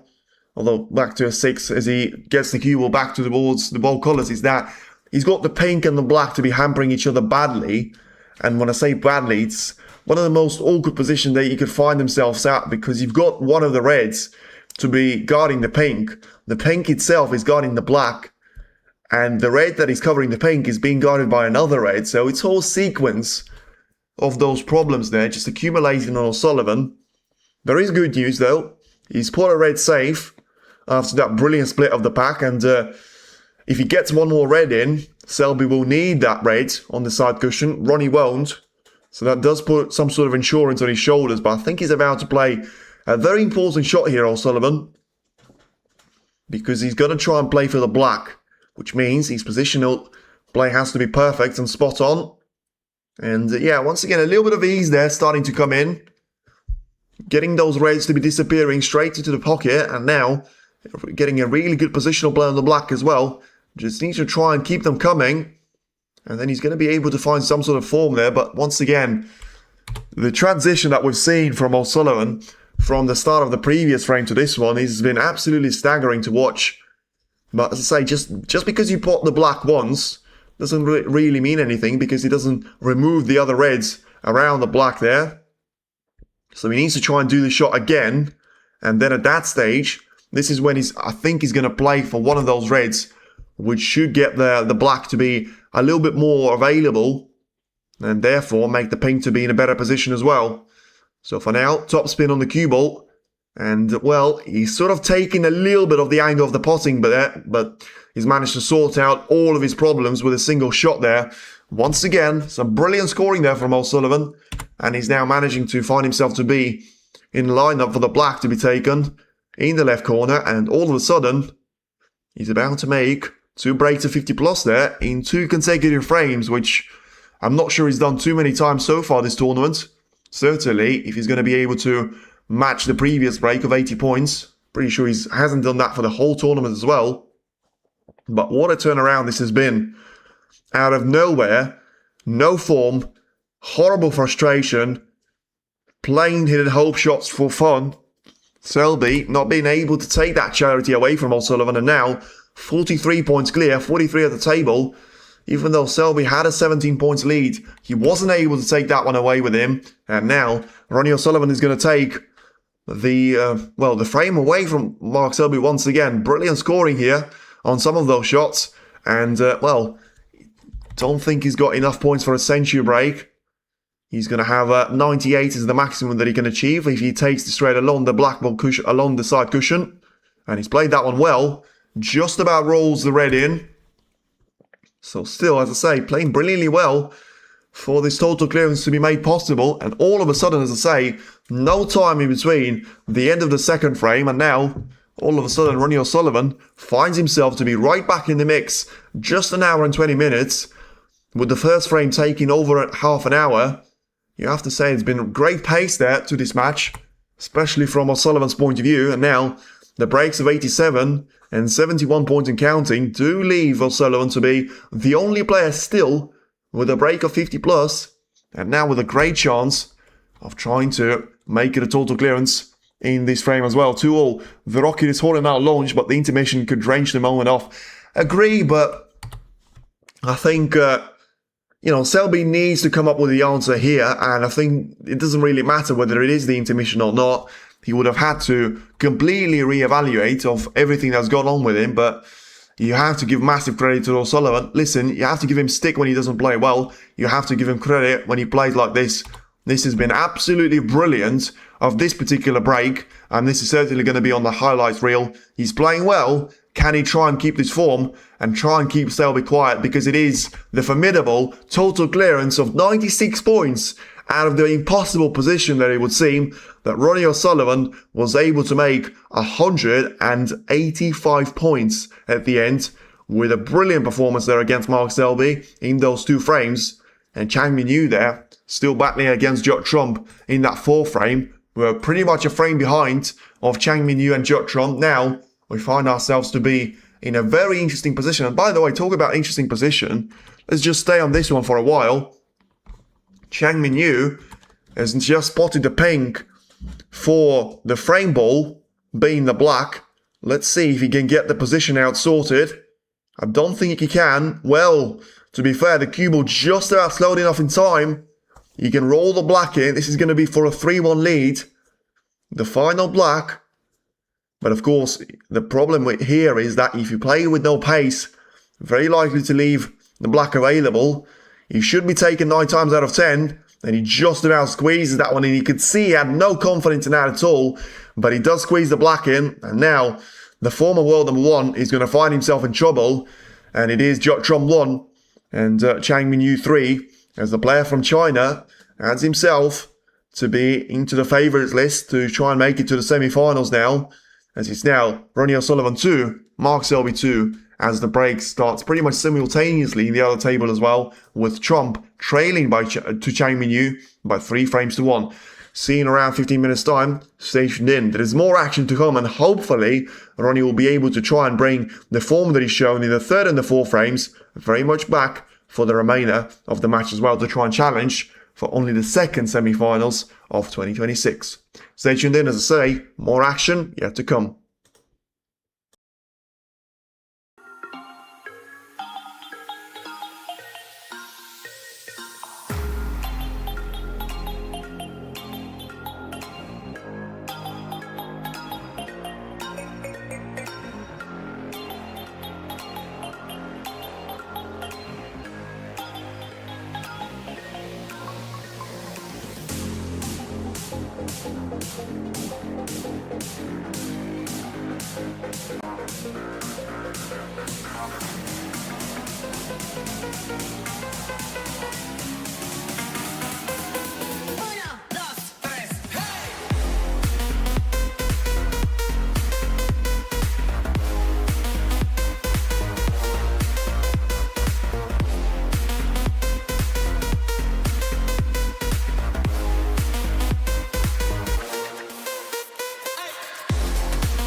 Walking alone, the streets are empty. The only thing I can see is my own silhouette. I'm getting stronger, step by step. The clock is ticking, but there's no time for regrets. I've been flying from town to town, from London to Taiwan. I've been all around the globe trying to protect your soul. We are heroes tonight. We will fly above the sky. We are heroes tonight. Yeah. We are heroes tonight.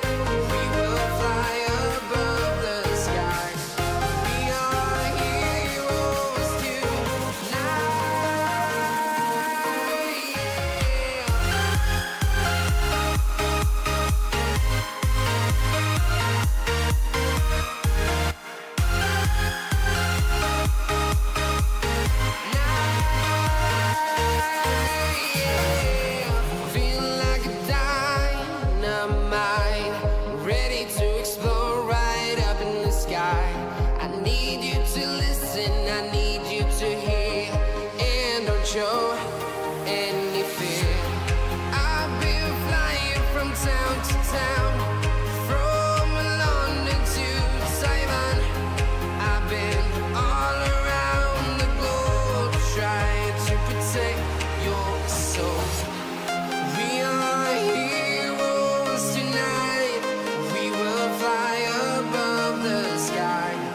We are heroes tonight. Yeah. We are heroes tonight. We will fly above the sky. We are heroes tonight.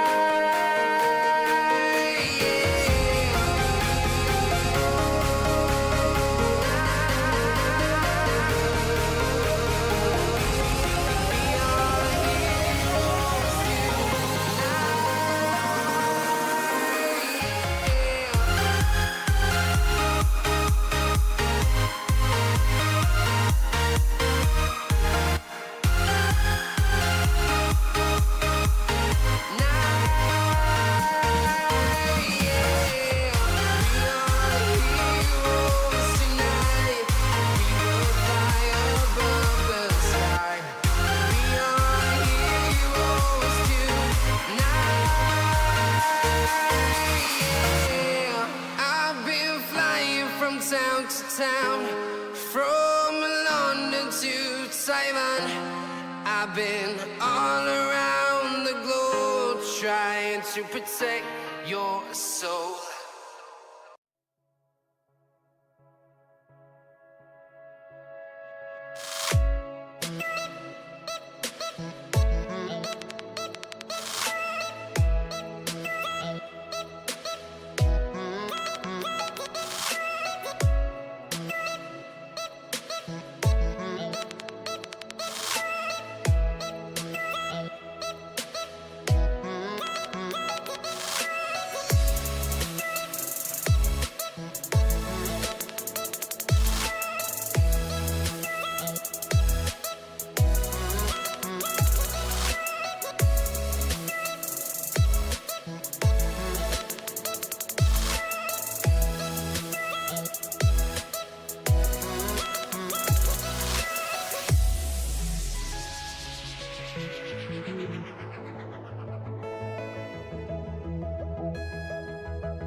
Right then everybody, let's get back into the action, and what a mini session we have seen in between Mark Selby and Ronnie O'Sullivan, when it looked like, I've seen someone on social media saying that this might be the last match of Ronnie O'Sullivan's career ever, because he wasn't going to accept that sort of humiliation. But listen, that's what I thought. I didn't think he stood a chance of winning the frame. He managed to win 2 of those at the end with brilliant breaks of 89 and 96 as well.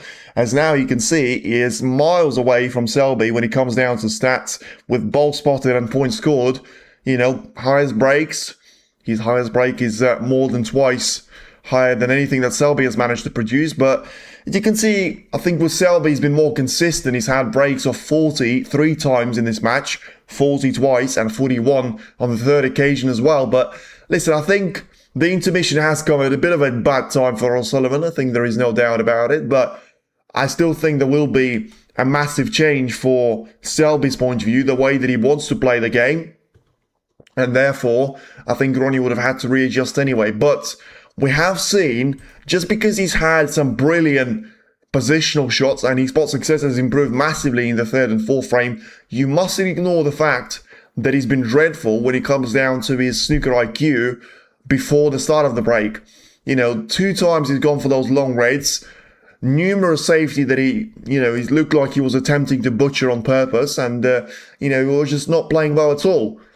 And then all of a sudden he gets himself a red over the green pocket, and all of a sudden that's a ticket for him to get back in the action in the third frame. He's taking that ticket really well. He was able to make that break to be the one that worked for him really well, and all of a sudden, yes, he's had that stupid long shot into the left corner in the fourth frame as well. But apart from that, mistake from Selby on the pink, and all of a sudden, Ronnie's exactly where he should be in that mode punishment. And one mistake from Selby means 1 lost frame for Selby as well. So I think it'll be interesting to see the response from Mark. I think he's not necessarily going to go straight back to mode defense. I think he's probably going to try and, probably take this one towards being more defensive, of course, but at the same time, he still needs to do something on the attack, and he needs to sort out these attacking attributes, because his safety has been brilliant, to be fair.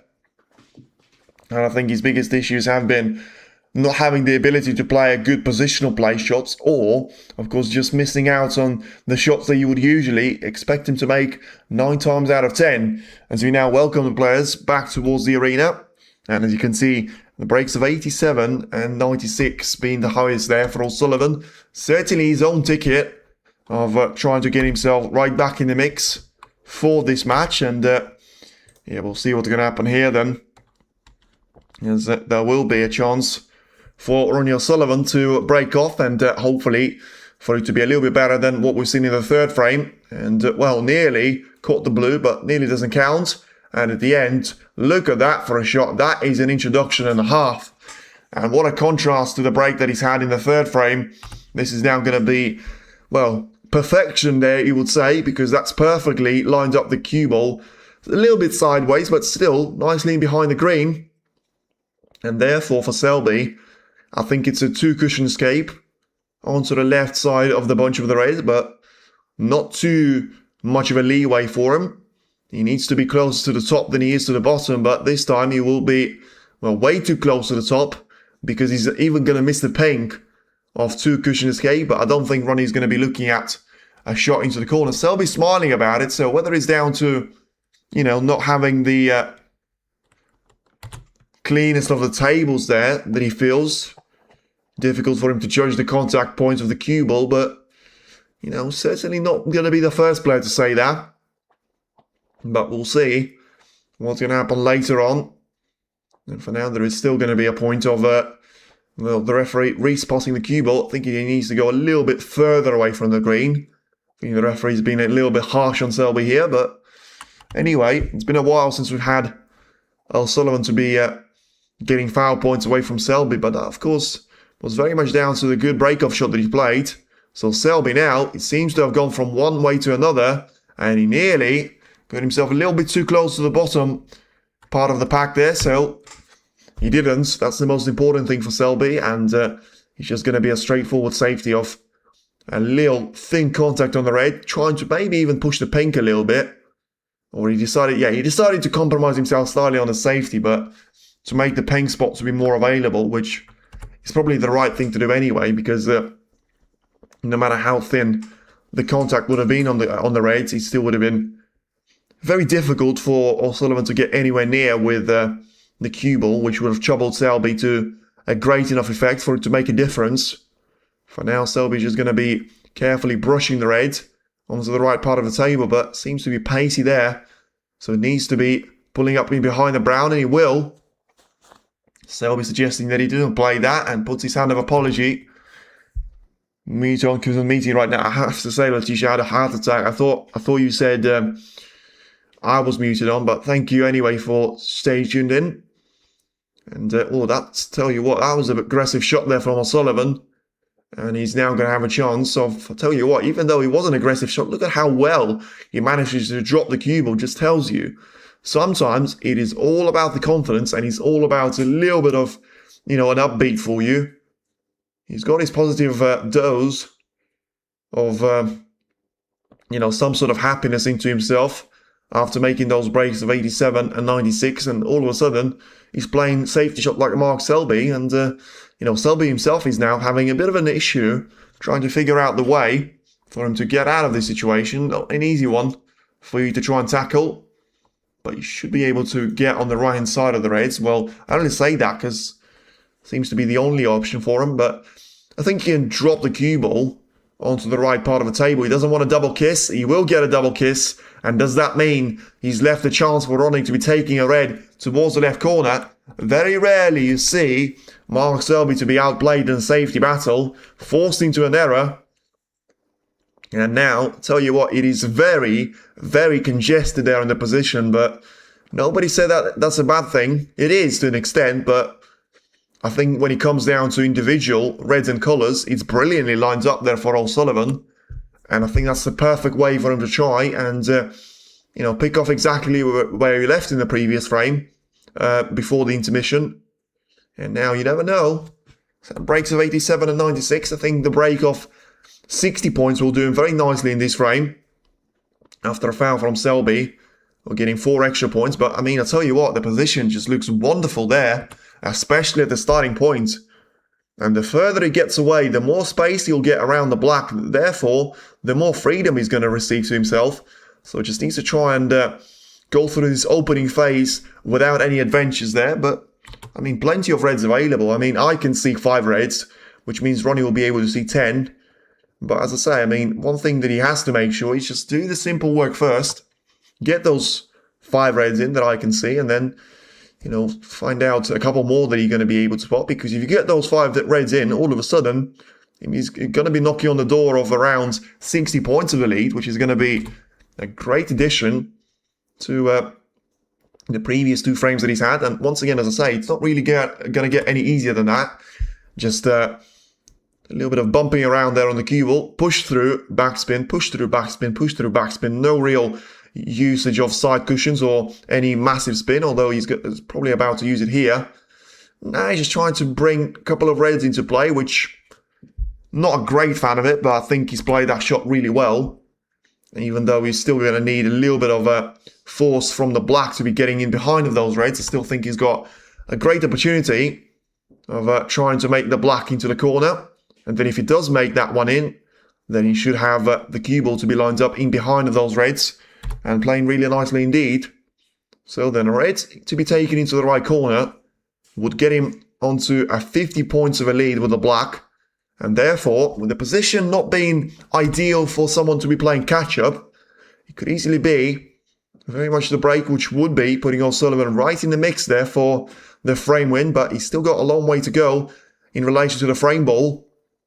Puts one of those reds to be safe. So he has played for one of the more dangerous reds and more difficult ones to be taken. So the danger is because, if you miss it, you're very likely to leave it away. But he clearly fancies himself to be going for those type of shots, and he does.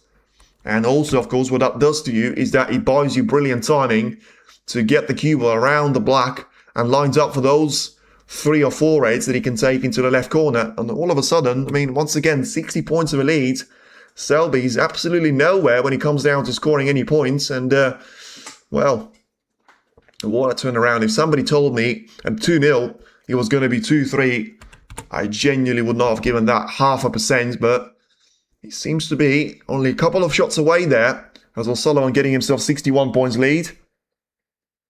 And Ronnie Pleaseby onto Snooker Style, but yeah, once again, never understood. Well, I mean, I understood to a certain extent, but the older you grow, the more you don't understand the hate that Selby gets just because he managed to beat Ronnie in the 2014 final.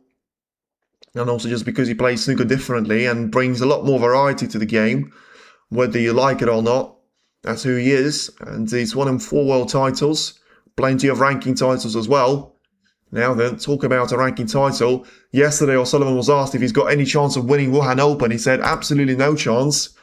And I was actually laughing at that question myself. Well, I think he's got his chances to be a little bit higher now, as he's got 69 points of the lead. Still, there is going to be 75 points at the table, so he needs to take this pink away in towards the left corner. In that stage, he will be very much down to a chance for him to try and bring the cue ball towards the right side cushion. The pink is in. The cue ball is still going to be nicely lined up for the Reds, although he's going to have to try and take that shot with the rest. But 75 points of a lead.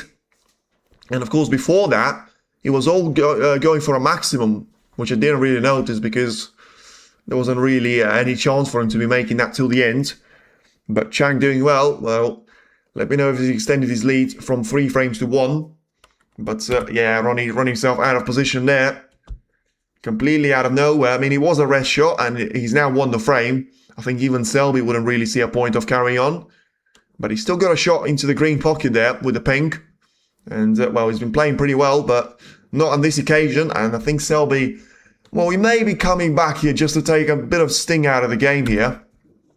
It's a really good break once again there from O'Sullivan of 72 points, which, you know, surely at this stage you'd find him to be in the lead of the match. So he's going to have to try and do something about it, whether it will be just down to, you know, slowing him down a little bit there. But Chang is doing well. He's about to make it 4-1 over lead against Strom, so it does seem like the reign of the world number 1 is about to come to an end. Not just in live, but also in the format post Wuhan Open. And despite him getting a decent run to get towards the quarterfinal stage, he still doesn't seem like he's going to be able to win 4 frames in a row there. If Chang Minyu is able to get this frame over and done with and get himself, you know, 1 frame closer towards making his first semi-final of 2026. You know, someone like Selby has only made, in the ranking events, has only made 1 semi-final in 2026 as well, which is incredible. Trump made a lot more of those, but at the same time, he's only been able to win the German Masters in the ranking event, Shanghai not counting. But yeah, Selby there managed to take the 2 easy reds first. He's trying to bring the 3rd red into play. That didn't really work out. So now he's going to have to go to extreme measures, being a rest shot, a red on the side cushion, a very bad combination, and having to play a good shot on the black. As I say, a very bad combination, but Selby played that shot well. Apart from not being perfectly lined up on the black, I think he's managed to tick pretty much all the boxes. And yeah, just trying now to take the black away towards the right corner, make sure he gets the cue ball to be lined up to the top part of the area. So just a careful shot on the cue ball. I think there was no intention of trying to get himself lined up for yet another red, but 24 points out of the position that he had is not a bad achievement. And all of a sudden, he just makes this visit to the table a lot more reasonable there for Selby, because all of a sudden now, it's 52 behind, 43 at the table. You bring a free ball into play, although just as I say, he's messed up completely on the cue ball positioning, and he's left the red to be available there for Ronnie. I don't think he's taking this one on, which is I'm a little bit surprised about. But he was trying to take that one into the opposite corner whilst bringing the cue ball to be in behind the yellow. Not sure if that worked out, although it does seem like he has. That little extra bounce the cue ball got off the cushion may have just put it in behind the yellow there, but even if he hasn't, the shot is far from easy because Selby needs to be very, very cautious on the pace, which makes it more difficult. And even though he was very cautious on the pace, he's still nowhere near to be lined up for the black. nowhere near to be on the blue, brown or pink, with all three of them to be next to each other, and not possible from this position. So he's going to have to try and take the black away, otherwise he'll be a frame conceded. Don't know why I've awarded that to O'Sullivan. And the black is actually going to be in there, so it will be down to Selby. Trump is going to be out again. Well, you never know. You never know. Chang versus O'Sullivan in semis would be another master versus Greenhawk. Yeah, listen, I mean, I've made a mistake of saying Selby's got absolutely no chance of losing this match. I'm not going to make the same mistake again.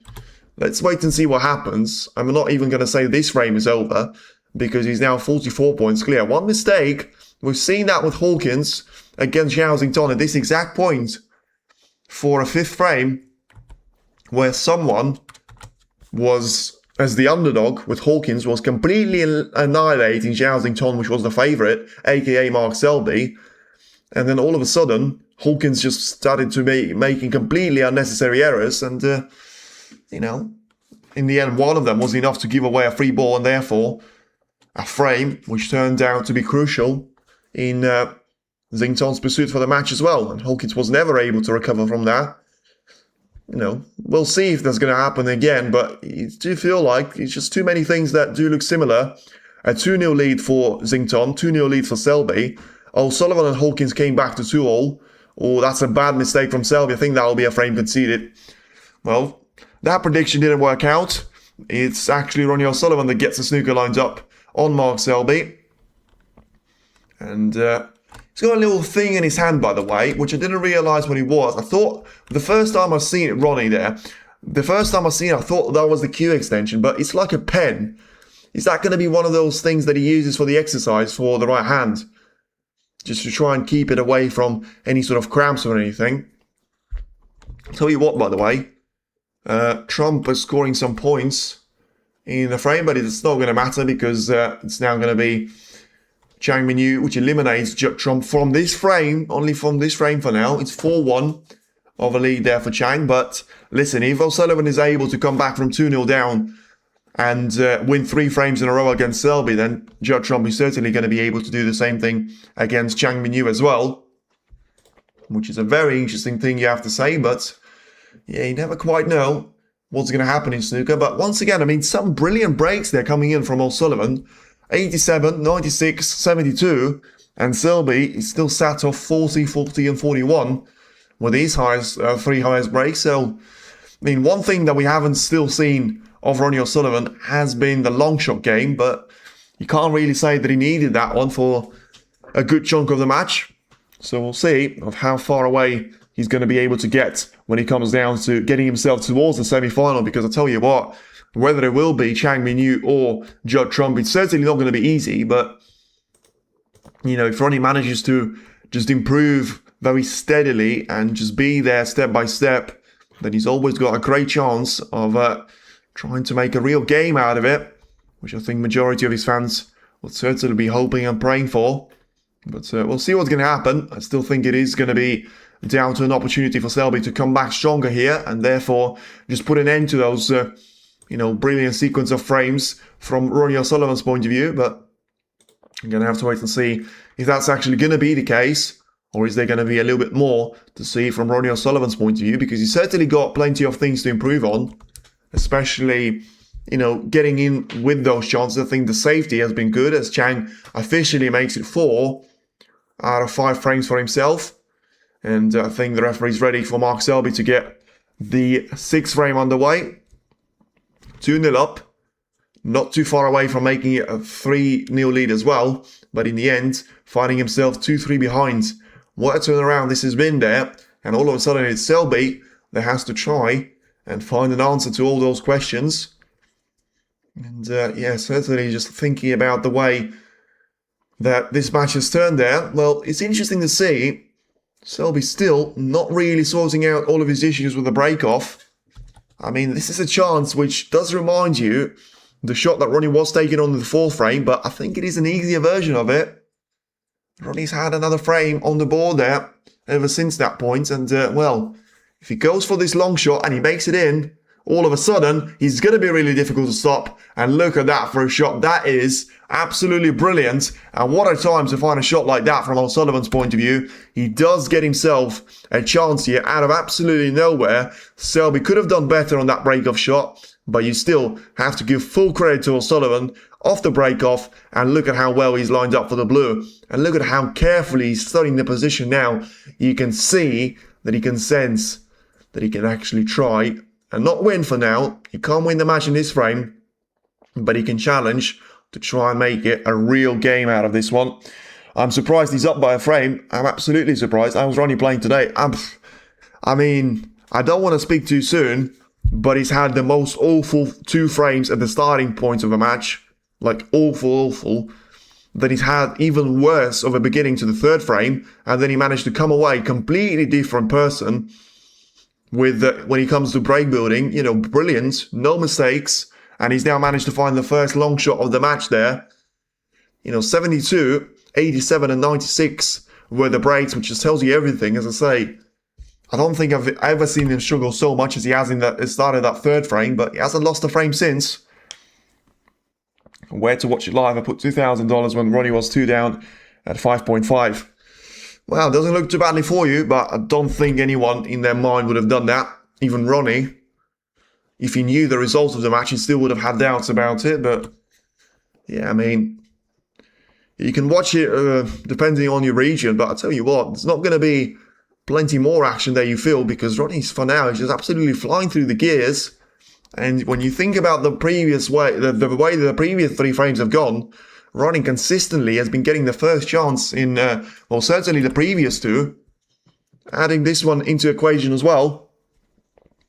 Great, no life here. Great comment. Well, we'll see what's going to happen, because it's a great situation for Ronnie to find himself at, but the position is nowhere near as good as it was in the previous couple of frames. So this is when he's going to have to try and come away with a bit of expertise. Let's see the spin on the cue ball, and it's not bad. It's not great, but it's not terrible. And he's got a chance of trying to get the black into the corner. He has managed to make a couple more reds into the open play there for himself. Yes, neither of them is going to be easy to play for right now, and I do actually struggle to see the red, which is going to be happy to play for here. And he misses the black. Well, you know, probably just a matter of time until that mistake was going to appear, but you can't say it was unforced. And, well, still smiling about it, so yeah, just hope that he wouldn't really put him completely out of his boat there, because that's sometimes what mistakes can do to you. Yeah, I mean, that was always going to be a bit of a problem for him, trying to get the cue ball into the reds. He did lose the cue ball a little bit, and that side spin didn't kick in as much as he could have, and he still felt like he was going to have a great chance of potting the black, but, you know, the pocket's been reasonable for once in China. They had other plans about it, and now Selby's got a chance of carefully playing the red onto the right corner. He's taken the most difficult reds of the ones that he had available to him. Let's see how close he's going to be to the pink. I think he's going to be perfectly lined up for the pink, so straight away, no intention to try and play for the black here. It's not an easy position, but it's not a difficult one either there for Selby. It's just the one where you have to be very precise with pretty much every single shot that you play. And then you're going to put yourself in a great position of what's going to be happening there as well. Come on, Ronnie.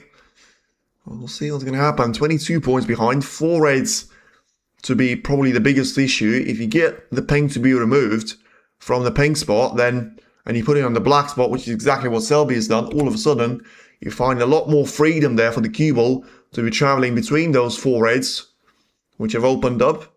And yeah, when you think about the position as a package, I don't really think there is going to be an issue which stands out there for Selby, but, you know, maybe there is going to be just a stumbling block with his positional play being far from perfect.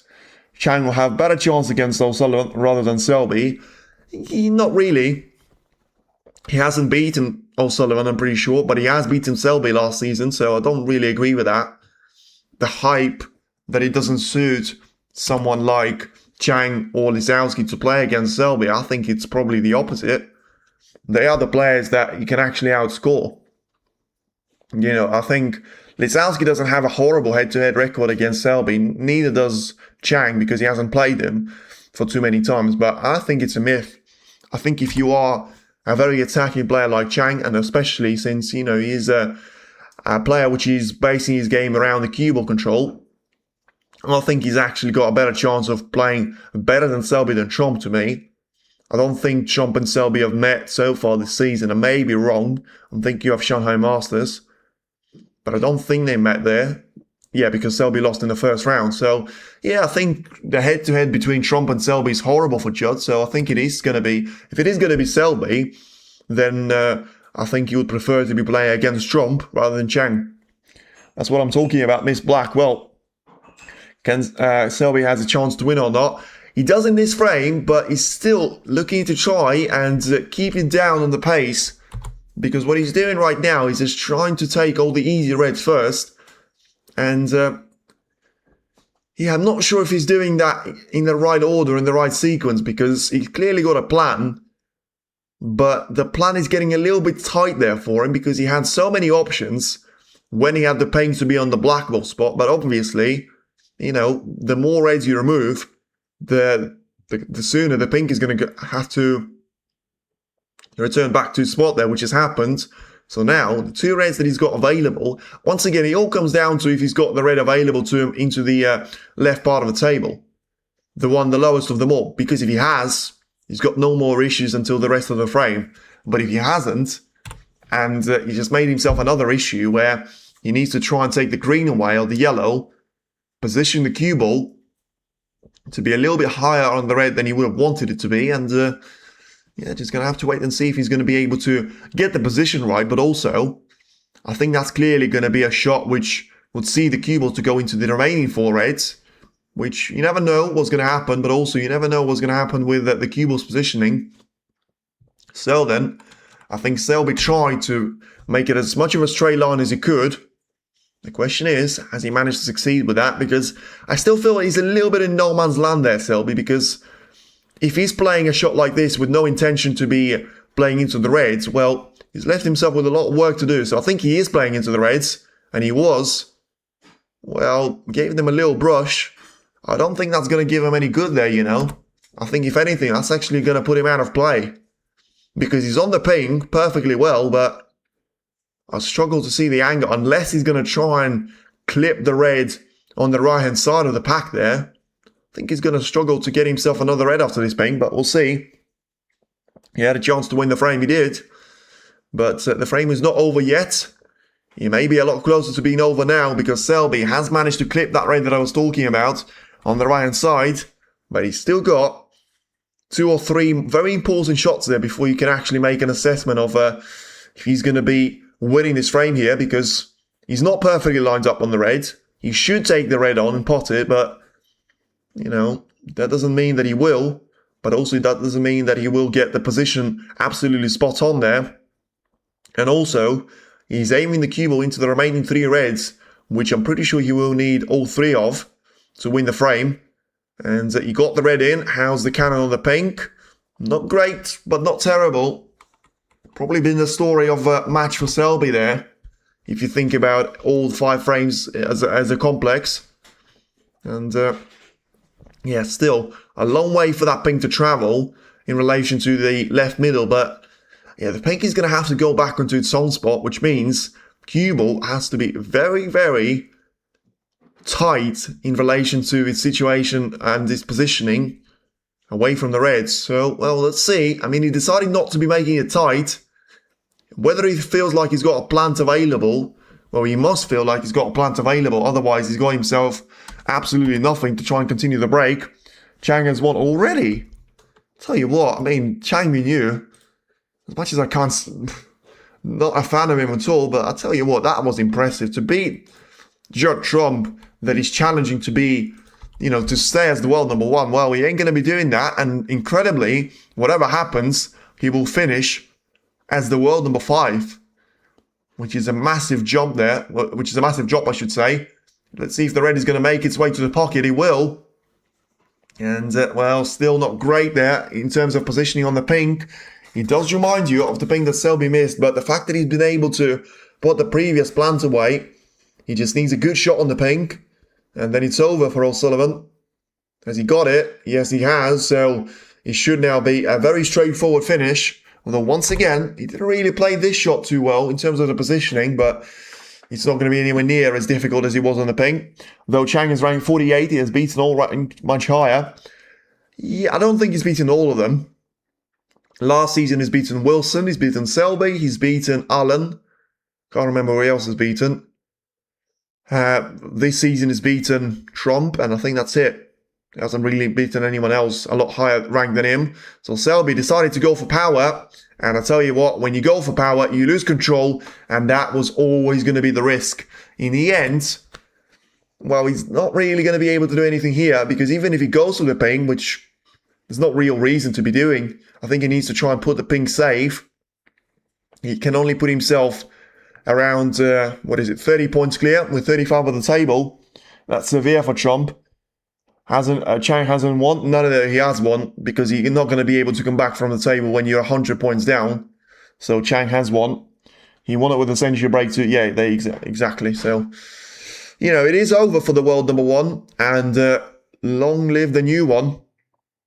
We'll see what's going to happen, but it will be down to a chance for Mark Selby still to be the world number one if Robertson and Xington get themselves eliminated. Because they can't get eliminated both in the quarterfinal stage. One of them has to go to the semis. But if Selby just focuses on himself and manages to win both China Open and Wuhan Open, it'll be the most incredible jump from the world number 8 to the world number 1 for Mark. But if there is one player that is able to do that, then it's him. And I tell you what, that was close to the fluke. And I tell you what, that would have been some way of put Selby out of his misery. Because look at the way the cue ball would have been on the black. Had that red gone a little bit closer to the center of the left middle, in the end, it's bounced away far enough so that Selby can't really do anything with that red apart from playing a safety shot. 143 points of a break. Well, I'll tell you what, outscore Chang Minyu is not going to be an easy mission. So I think Selby's going to struggle to beat him, especially if he played like he has today. You can take all the credit to Ronnie that you want, but 365 points probably doesn't tell you the picture of, the first two frames. This frame has been not bad. I think that mistake on the black is proving to be very costly, but, there was just one mistake. They had 2 or 3 frames where he was making 3 or 4 mistakes per frame, which is completely unacceptable.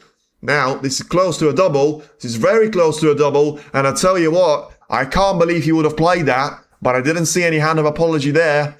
Well, that was a double into the right corner, and this could be the ticket there for O'Sullivan to get himself back into the action, because apart from the blue, and apart from him being slightly too far away on the yellow, since he's taken it the first time, well, it's all there for him, and it was never going to be easy, but he's certainly given himself a chance to try and work with, and, dragging that cue ball just about far enough from the green, so that I think he can go for it and, not having to play a safety shot there. Chang versus Xington in the final. I'd pay to see that, I'll tell you that. Because I think you need to make sure you're going to be on time. You're going to be 5 minutes late. There's going to be 3 frames to have been played by that point, which is going to be really interesting. But more importantly, on the quarterfinal number 2, the first one is already over. The second one is about to reach its peak there, it would seem, because O'Sullivan has taken the green, but as he was on the previous 3 shots, he's still running himself a little bit low on the pace. And at the moment, I rate Chang long shots a bit better than Zhao. No, I don't think so. I don't think you've seen Zhao Xington against, what was he playing against? Barry Hawkins. As, the brown is just about going to stay away from the pocket. And that, of course, was the shot which is going to kill Ronnie O'Sullivan here, unfortunately, because he won't be able to come back to the table. Selby's not going to miss the brown like this. And, of course, that's going to be the frame ball to him. So, yeah, whatever he did, he needed to make sure he didn't really leave those colours to be over the pocket. So Selby's just going to take that brown as a straightforward shot into the green pocket, and now make sure he's now 20 points ahead with 18 at the table. So just going to be a bit of a safety battle, which, Ronnie's still going to find himself a feature of, unless Selby manages to get the snooker on himself now, which it wasn't a bad attempt, but he wasn't able to do so.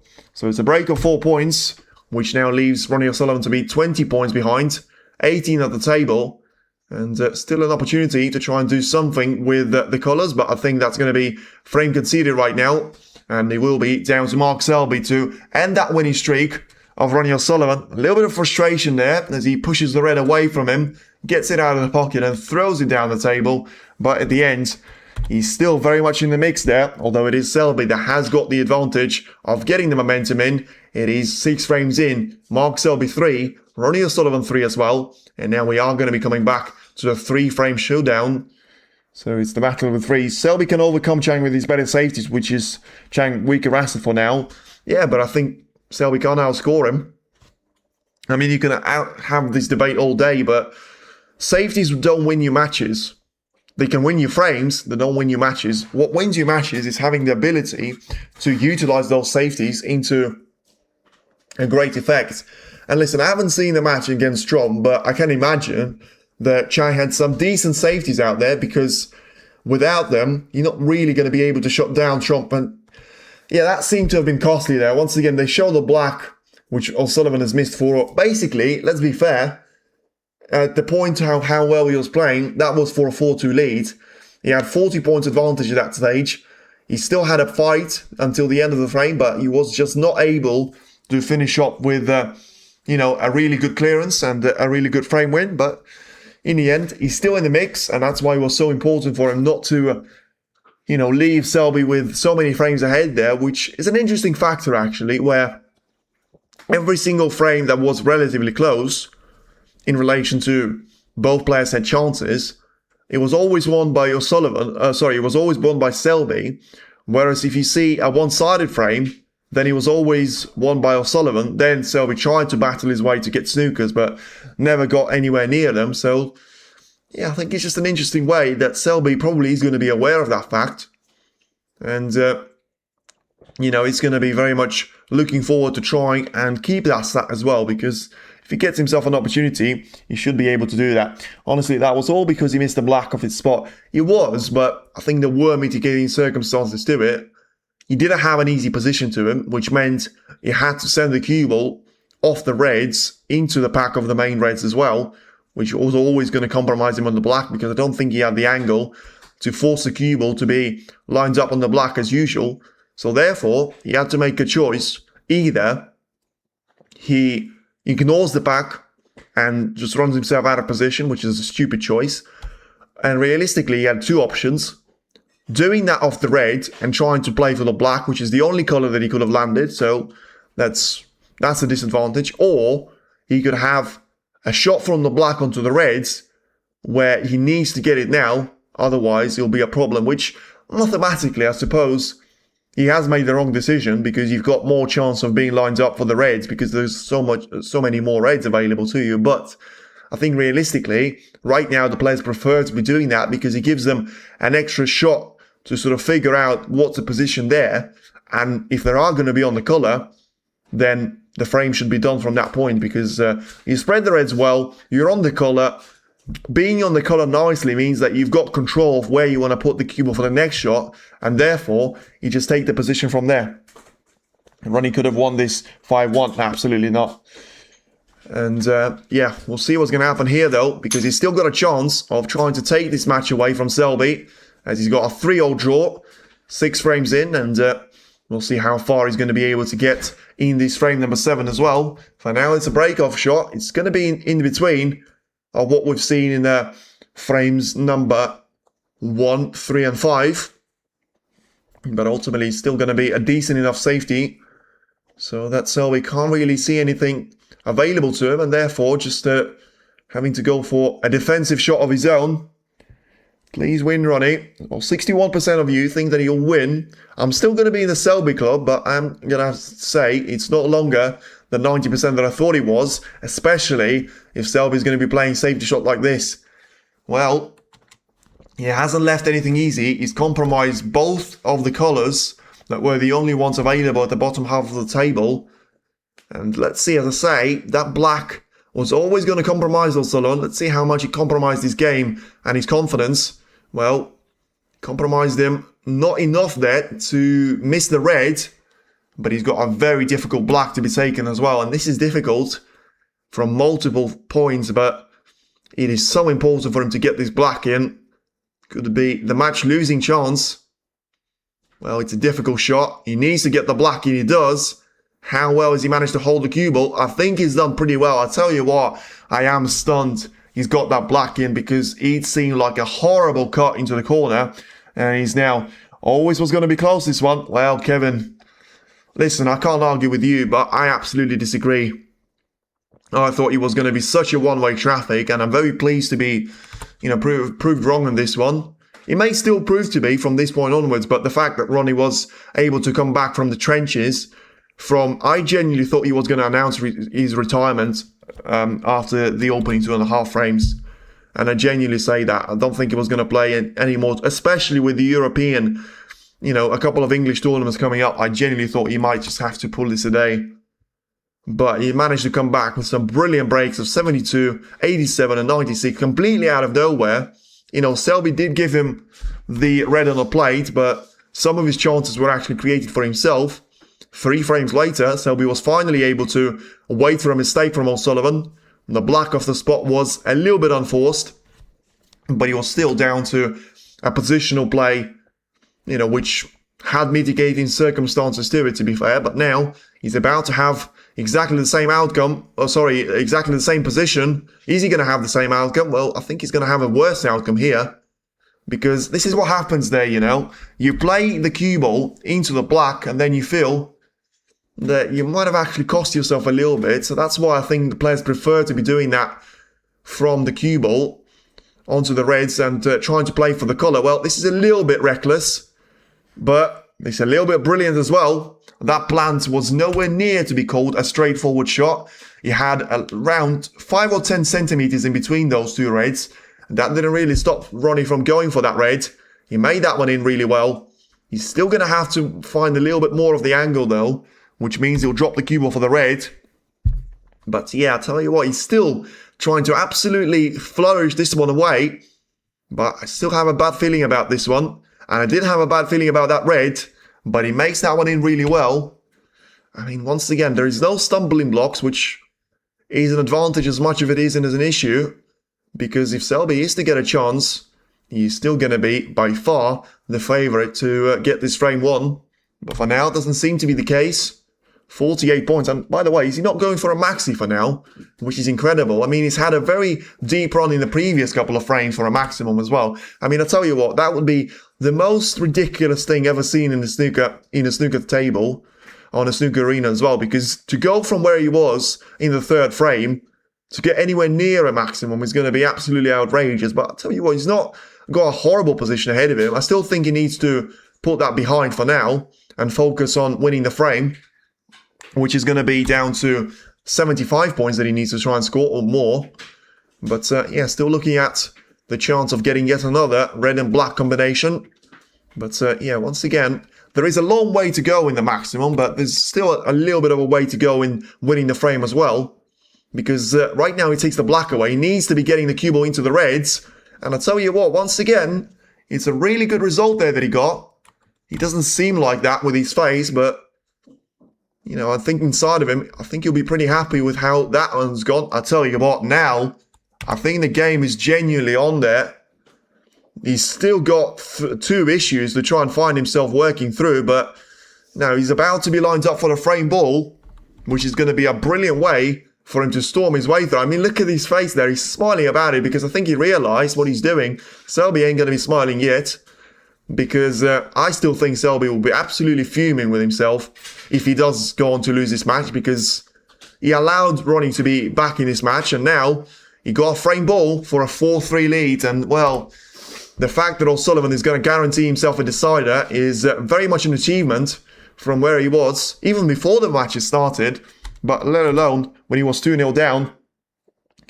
As we said yesterday, can't remember the last time we met. Well, I think it's going to be, oh, that is what's gone on there.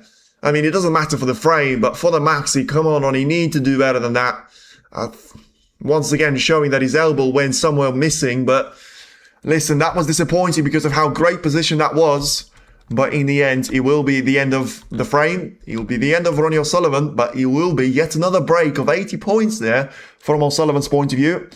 Last meeting was in year 22. No, Kevin, I'm going to have to question you on that one. It was in 2024. It was on 22nd of February 2024. 6-0 win for Mark Selby in the Players' Championship. Before that, I think they met in 23, Shanghai semi-finals. I think Ronnie won that one 10-7. And before that, they've had the... I can't remember actually. I won't be able to say. I obviously know they've met in the Scottish Open final, past the semi-final of 17-16, but I can't remember any more matches. But yeah, I mean, that was brilliant. I mean, the first black that he's played, it would have been the most perfect 147 shot that we've seen in a long time, because that was such a difficult cut, especially with such high value risks. Ronnie was all over the place in the previous frame to a certain extent with that miss on the black. If he leaves this frame available for Selby, he's in all sorts of trouble. Now, he's got himself 2 chances to get himself over the finish line. Yeah, they're rocked. Let's go. Well, listen, Mr. Red Diabolical. Yeah, I'll tell you what, it's still going to be down to him winning the frame. And I think if you are disappointed because of the maximum for more than 10 seconds, I think you're a little bit out of your mind there, because his game is still shot. His technique is dead. He is absolutely uncomfortable on every shot that he plays, and you can see that. And yeah, just going to have to try and grind it out. That's the way it's been. That's the way it goes. And it doesn't seem to get any better. He's sort of signaling there to his fans to say, I'm not that bad. It is genuinely my body that doesn't allow me to play. Who plays with semi-finals? So I think the winner of this match will play Chang Minyu, that has managed to completely destroy Judd Trump by 5 frames to 1. Apparently he finished with a 1-4-3 in the 6th frame, which is brilliant. Yeah, so the winner of here will play against Chang Minyu, which is an interesting thing actually. What happens to Trump is he dropping from number 1 spot. Not only that, he is dropping to the world number 5, whatever happens, which is incredible. Selby is going to jump him. Also, not O'Sullivan. He's a long way off that. He needs to win the Crucible to get himself to the world number 1 with no one scoring any ranking points. But anyway, Zhao Xingtong, Neil Robertson, Wu Yize, despite him not having any ranking points to show for this tournament, are all going to jump Judd Trump especially, and as well as Mark Selby as well. After his brilliant run, he's about to get promoted from the world number 8 to the world number 4, whatever happens until the end of this tournament. And if he wins this match, he's going to be the world number 3. With Selby takes so long time, I think it's a myth once again. O'Sullivan, he's not going to be taking a long time though. Look at that. I mean, he is finding himself. Well, it's like that song from Cars, When You Find Yourself. He certainly has seemed to have done that with 2 brilliant long shots in the previous frame. Well, just needs to make sure he doesn't do the Ronnie mistake and goes for a brilliant long shot, then misses the colour straight away. And it's a brilliant thunder strike of the blue. But still, some work to be done there on the black to be sorted out. But if he sorts out the position of the black, all of a sudden, the door is there. The door is open.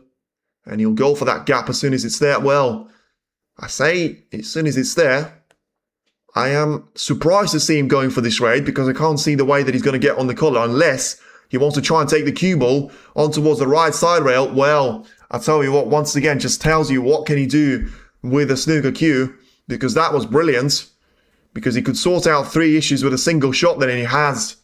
Well, that was absolutely brilliant. I mean, he genuinely sorted out 1, 2, 3, 4 issues with a single shot. He manages to get more raids available to him. He sorts out the position of the cue ball for the black on that particular shot, which was far from easy. He manages to clear the black away from 1 red on the next shot, and then he just potted a red, which now makes the black available into both of the pockets. I mean, that is genuinely incredible IQ. It was a little bit close for comfort there, how close he got to the front jaw, but still missed it, which is the most important thing. Why is Trump losing so many ranking points? Because he loses ranking points for Wuhan, because he only got to the quarters, and he also loses ranking points because of 500,000 of Saudi not being on the calendar. Same thing will happen to, well, to an extent to Mark Williams, but Willow is still doing quite well to be in the quarterfinals, and he's going to be the favourite against Xiao Guodong. Although, I mean, I say he's the favourite. Xiao Guodong is the unbeaten king of Wuhan, He won 2 ranking tournaments in his career, both of them here, both of them back-to-back, and both of them in the last 2 years. Hasn't lost to anyone, I'm pretty sure, in Wuhan in his career. That's why Ronnie's the GOAT. Well, let's wait and see. After what happened in the first 3 frames, I'm never certain until it's over, but it looks brilliant. I'm not going to deny that. Ronnie, keep going. 200-point difference is big. That doesn't tell you anything. Honestly, it has... I think I'm surprised that it's not more than that. I genuinely am surprised. 200 points is... I mean, suppose 200 points is a lot, though, because that is 2 century breaks. And he had so many close frames where he was all losing them. But I suppose, yeah, I mean, it is surprising that he's only 200 points. But listen, more importantly, I will be absolutely stunned if Ronnie does make this one in, especially in the fashion. Not only the comeback, you know, you can think about the scoreline. I think you have to come back to saying Selby hasn't played well. And I don't think there's going to be denying it. But how much of momentum was Ronnie able to get out of that 3rd frame? As I say, he's been getting those chances from Selby for fun. And he's still got a long way to go in this frame, by the way, because he's got the easy work out of the way. He's got 44 points as the lead. Now, this is where it gets tricky. No reds available after this one, and this is not an easy red at all. But once again, Q to an absolute perfection on the reds. Not perfectly lines up for the black, but it may turn out to be an advantage to try to use a little bit of side spin to get the cue ball onto the right side rail. Needs it to run more. Needs it to run more than that. Marginal, but should be fine. Once again, look at how little time he's taking in between the shots. He's clearly in the zone, and he's clearly afraid he's going to break that rhythm. Pots the red. Brilliant on the pink, as long as the red is not going to cover him. I don't think he will. He's going to have a good look at it. I think the pink will go through. Well, the fact that he had a look at it 3 times probably tells me it's closer than I think. Nah, I think he goes through. Yeah, he comfortably he flies in past the red. I think he is just getting excited because... I tell you what, this is going to be one of his biggest wins. Purely from the character point of view. Well, Ronnie a lot of supporter. I still can't believe what we're seeing here. 59 points from Ronnie O'Sullivan to add to 72, 87, 80 and 96. So he's won a frame. When he's won a frame, he's managed to make breaks of 72 and more. Now he's got 60 to add to that counter as well. But still not over just yet. He needs 2 more shots on the reds to be taken. Of course, 500k points after disappearing off Emirates tournament. Ranking points of 2 years. Good one, Letitia. And same thing will happen with Williams. He's going to lose 200,000 for that, which will drop him down the rankings quite significantly. Certainly on points, but I'm not sure he's going to lose a lot of positions. And years before, Ronnie's the best player. Well, I think Selby was always very praiseful of Ronnie in his pre-match interview. I don't think he expected to be seeing what he's seeing today, but this is an absolutely brilliant win from Ronnie O'Sullivan that finishes off with a break of 73 points and counting. And I tell you what, if this red goes in, well, I certainly didn't think this was possible, but how about that for a comeback? Surely he needs to finish with a century. This has been... not prime, but this has been vintage Ronnie from his ability to come back from the dead and to come back in style, making breaks of 72, 80, 96, 81, 87 as well, and 82 and counting here as well. Come on, Ronnie, O'Sullivan will win. Well, listen, you have to give him stick when he doesn't play well. You have to give him all the praise in the world for these previous 6 frames. Even the one when he missed the black off the spot, you still have to say he is absolute legend of the game.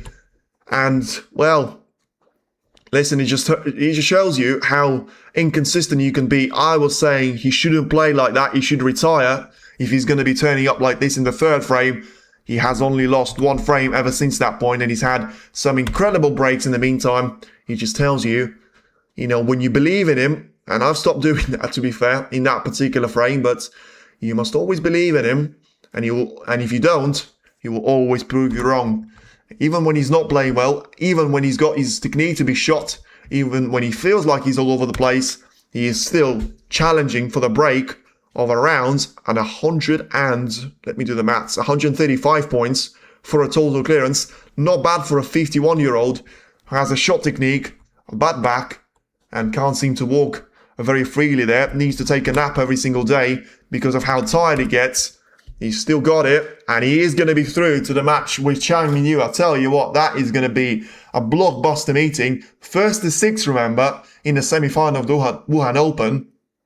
But O'Sullivan now, he's going to be approaching that world number 13 spot, which may be a lucky number for some, but I'll tell you what, he's had 50,000 worth of ranking points to defend from Saudi himself, and he seems to have defended them really well, as he now gets himself through to the semi-final for the second time only in 2026, for the third time only in the last 14 months, in the last 18 months, I would say, as he's now going to get himself through to the pink, hopefully taken as well, and he can't miss at the moment.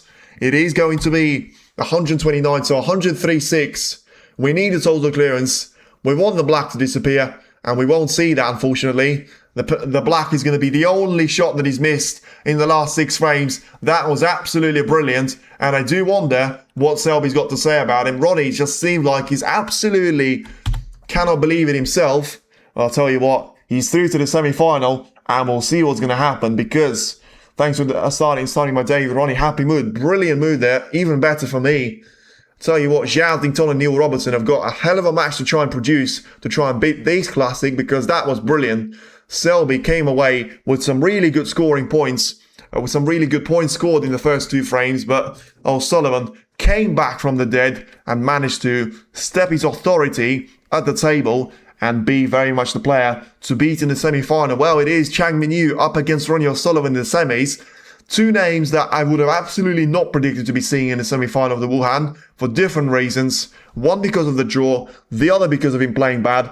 Well, oh my god, my hands were trembling and sweating when he's making the break. Unbelievable. Trump 1, Chang 5. Well done, nice frames. Well, thank you for everyone watching. This has been an absolute pleasure to be seeing as well. Certainly not the first 2 frames, but it was all worth it at the end. That was fantastic from Ronnie O'Sullivan. It wasn't bad from Mark Selby, but you have to say there was just a point where O'Sullivan managed to kick in from gear 1 to gear 6. And Selby just got stuck in the 3rd gear. He was able to raise his game to the gear 4 in that 6th frame, but he never had the answer to the formidable scoring of Ronnie O'Sullivan that has seen around 6 breaks of 50 plus, around that point. Do we know the lineup for the semi-final matches? We know 1.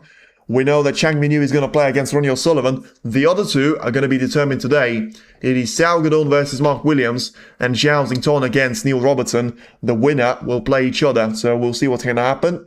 Fair result. Selby beat him last time. He did, but it was a long time since that point, and I think it is going to be very much a whole different universe, and I'm really looking forward now to be seeing that post-match interview. I think O'Sullivan is going to be as shocked as anyone that he's managed to come away after losing those 2 frames. But listen, it wasn't a scrap. It wasn't a horrible get out of jail snooker. He was playing really, really well. And now he's managed to find himself in the semi-final for the first time in China in a long, long time. Sorry, he has played his last semi-final in China as well. But what I mean is his best result in Wuhan Open is the semi-final now. So let's see if he's going to be able to challenge Chang Minyu. I think there will be nerves for Chang, because there's always different kind of pressure when you play O'Sullivan. But purely scoring-wise, I think O'Sullivan has been the only player so far that has been the match, which is an incredible thing to be saying. But when you make 5 breaks of 70 plus in the last 6 frames, I think even Chang Minyu is going to acknowledge that and say, fair play for that. And that's really impressive. Listen, the quarterfinals are not over just yet. There will be Zhao Xington against Neil Robertson on this channel. Feel free to tune in. It's been less than 3 hours of a match. It's absolutely flown by, but we've seen 8 great frames of snooker, and we'll see if we're going to see and witness many more of those, as the battle for the world number 1 is going to exclude the likes of Mark Selby, Wu Yize, and Judd Trump, which means it's only Zhao Xington or Neil Robertson, and guess what? They're facing off against each other. It'll be a very interesting quarterfinal on their way towards the last 4. Once again, thank you very much for watching. Stay tuned in. The action just seems like it's getting better, and Wuhan Open so far producing the best lineup that we had probably since the UK Championship, which has been a long time coming. Thank you very much, everyone. Stay tuned in. Thanks for watching, and be back for the quarterfinal number 3, Neil Robertson against Zhao Xington. Thanks again.